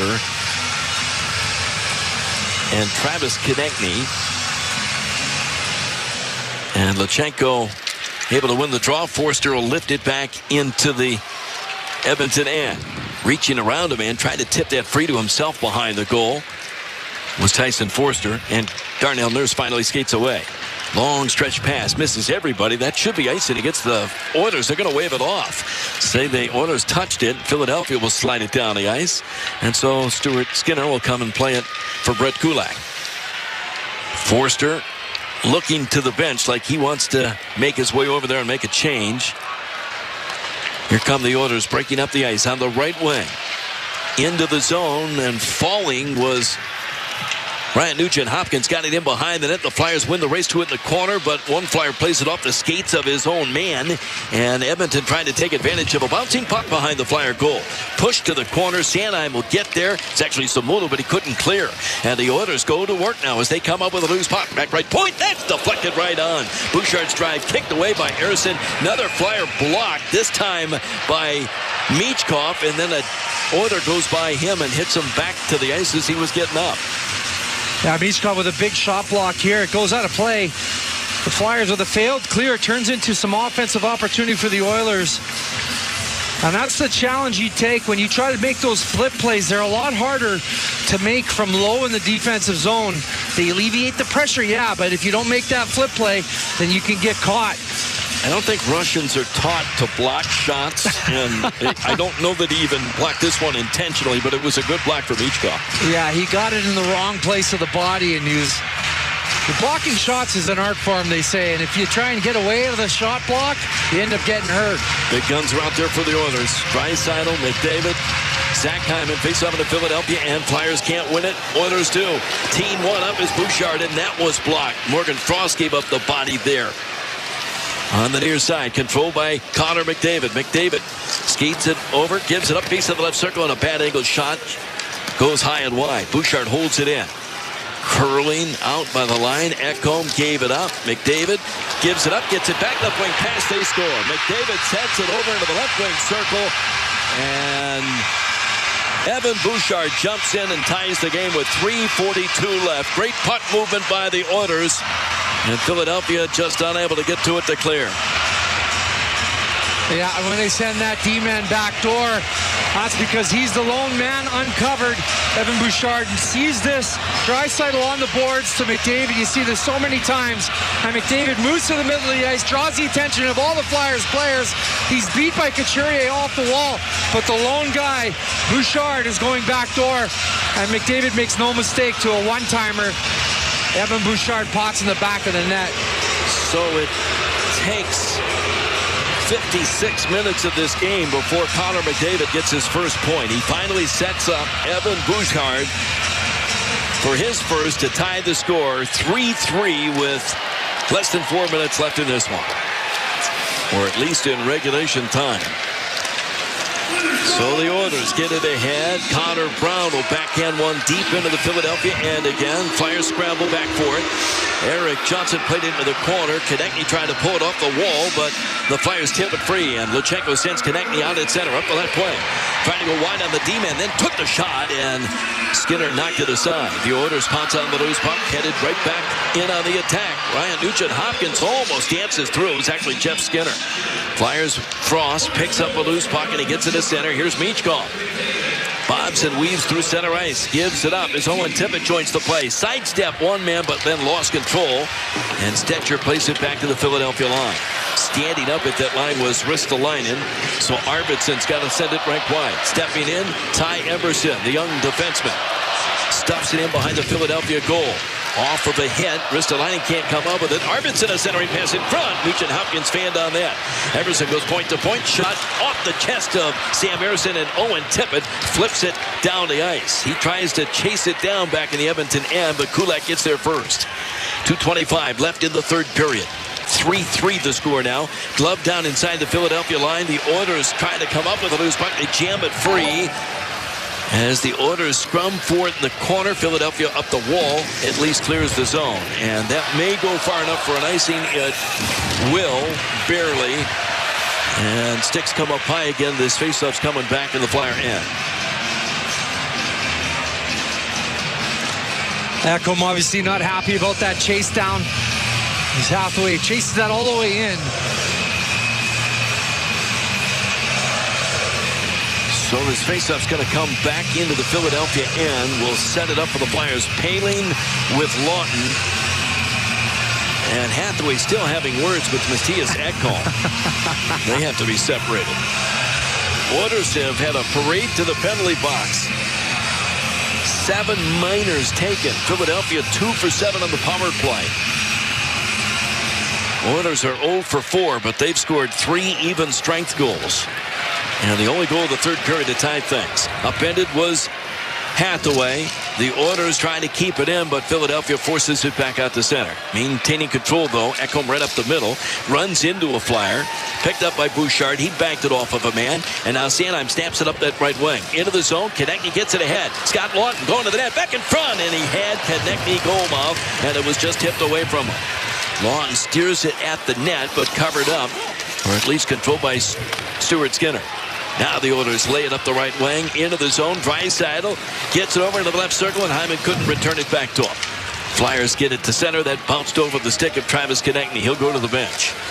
Oilers back to their own blue line. Shot off a man at center. The loose puck. The Flyers will get to it. Carrying in Michkov. Looking at the net with a shot and a save by Skinner. The loose puck in front. Edmonton finally gets to it, and they force it out to center. 1:08 left in regulation time. Here in Edmonton, the Oilers gain control at center. Leon Draisaitl skates in up the left side. Put it into the middle and shot to the net. And stopped was Jeff Skinner. Sanheim in the corner, couldn't get to it. Draisaitl cut back into the circle, tried to get free in front. The Flyers bat that away, and Michkov tried to lift it down the ice. Didn't get anything on that. He goes to the bench to change. Connor Brown back in for the Oilers. And Brown stripped to the puck. Picking that up, Ryan Nugent-Hopkins can't work his way to the net, though. In the corner, the Flyers up the boards, and Tippett deflects it down the ice. Let's see if this goes far enough for an icing. It will. With 30 seconds to play, Philadelphia trying to change. Can't do that. The faceoff coming back in the Philadelphia zone. Tired bunch was on the ice already, and Owen Tippett, he makes a nice play. He just can't keep enough off of this, and it goes all the way down for the icing. 30 seconds here. Try and take as much time as you can before that puck drops. Flyers have Ryan Paling out, I believe, to take this face-off. Morgan Frost comes back out. Face-off circle to the left of the Philadelphia net. 30 seconds left in regulation. Flyers trying to make a late change just to kill some time. Yeah, they got to watch for the shot off of this draw. On the face of it, went to the corner. Sanheim trying to step around a man, able to poke it to center, and now Philadelphia controls. Frost works through a check and then flipped it wide of the Edmonton goal. That'll allow the Flyers to get their change made. Oilers wrap it in behind the net. They turn the puck over into the corner, though. Ryan Paling's wrapped up there. Draisaitl leaning on him. Edmonton can't come up with it. Now finally control behind their own goal. 8 seconds left. They're probably not going to get up the ice. And I think Edmonton is content to take this to overtime. They come from behind in the third to get their first point of the season by virtue of forcing OT. Flyers on the road get another point and now have a chance for the extra one in the extra session. On a bad third period by the Flyers. I think they weathered the storm. Obviously, the Oilers were going to push hard. We got their best in that third period. They were able to tie it up. And we're going to overtime. I'd like to see the pairing combinations that Tortorella comes with for the overtime tally. Oilers end up out shooting the Flyers 13-8 in the third period. 3 period totals, 31 Flyers shots, actually 31 Edmonton shots, and 30 for the Flyers.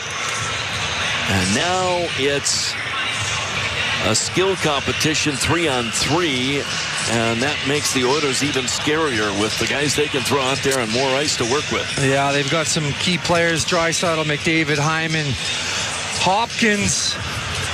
I mean, you go down the list, they've got skill on their side. Flyers do as well.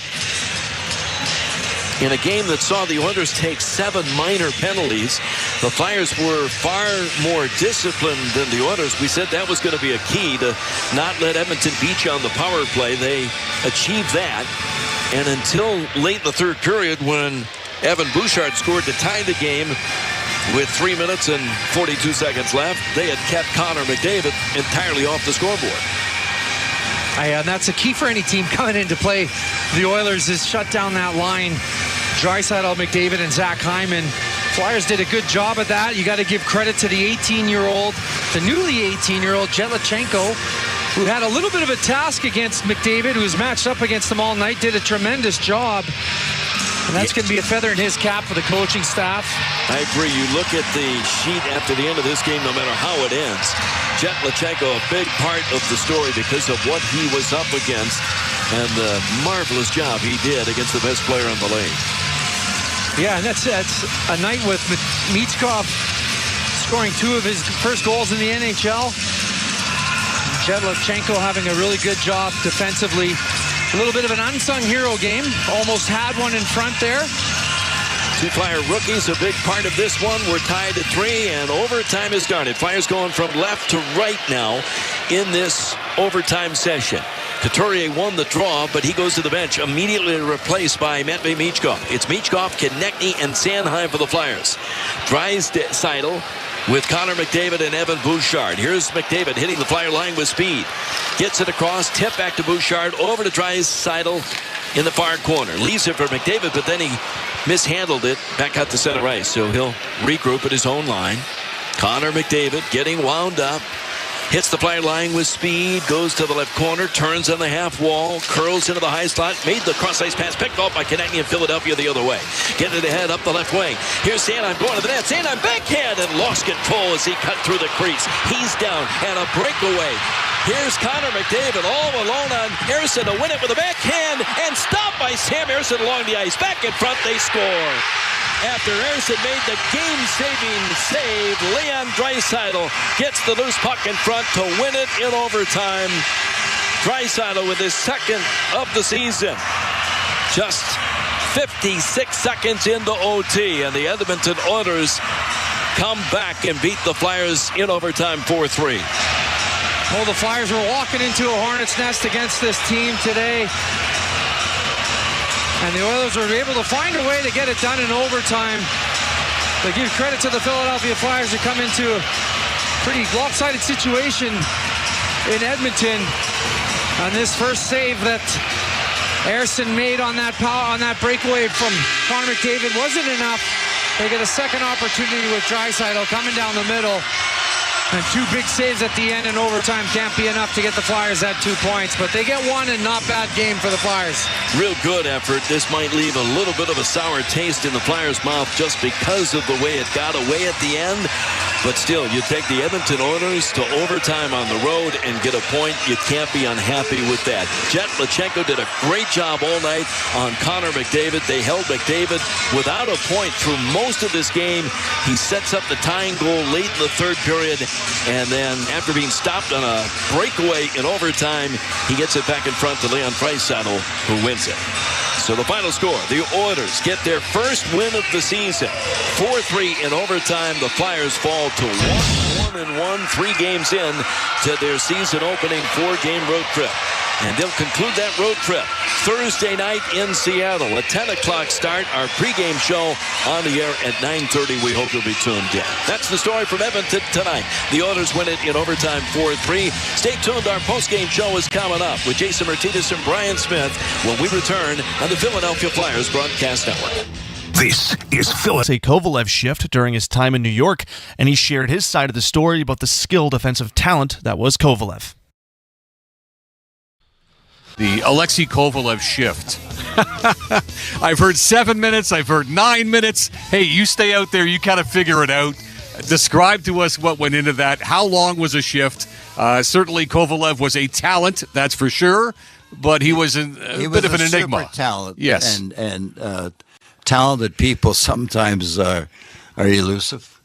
And Alex, I try to explain to him, you're getting 20 minutes. And I don't want the shifts to be 1 minute, so you have 20 shifts. I'm going to give you 40 shifts at 30 seconds so you can build the intensity up. Understand? Yeah, I understand, Mike.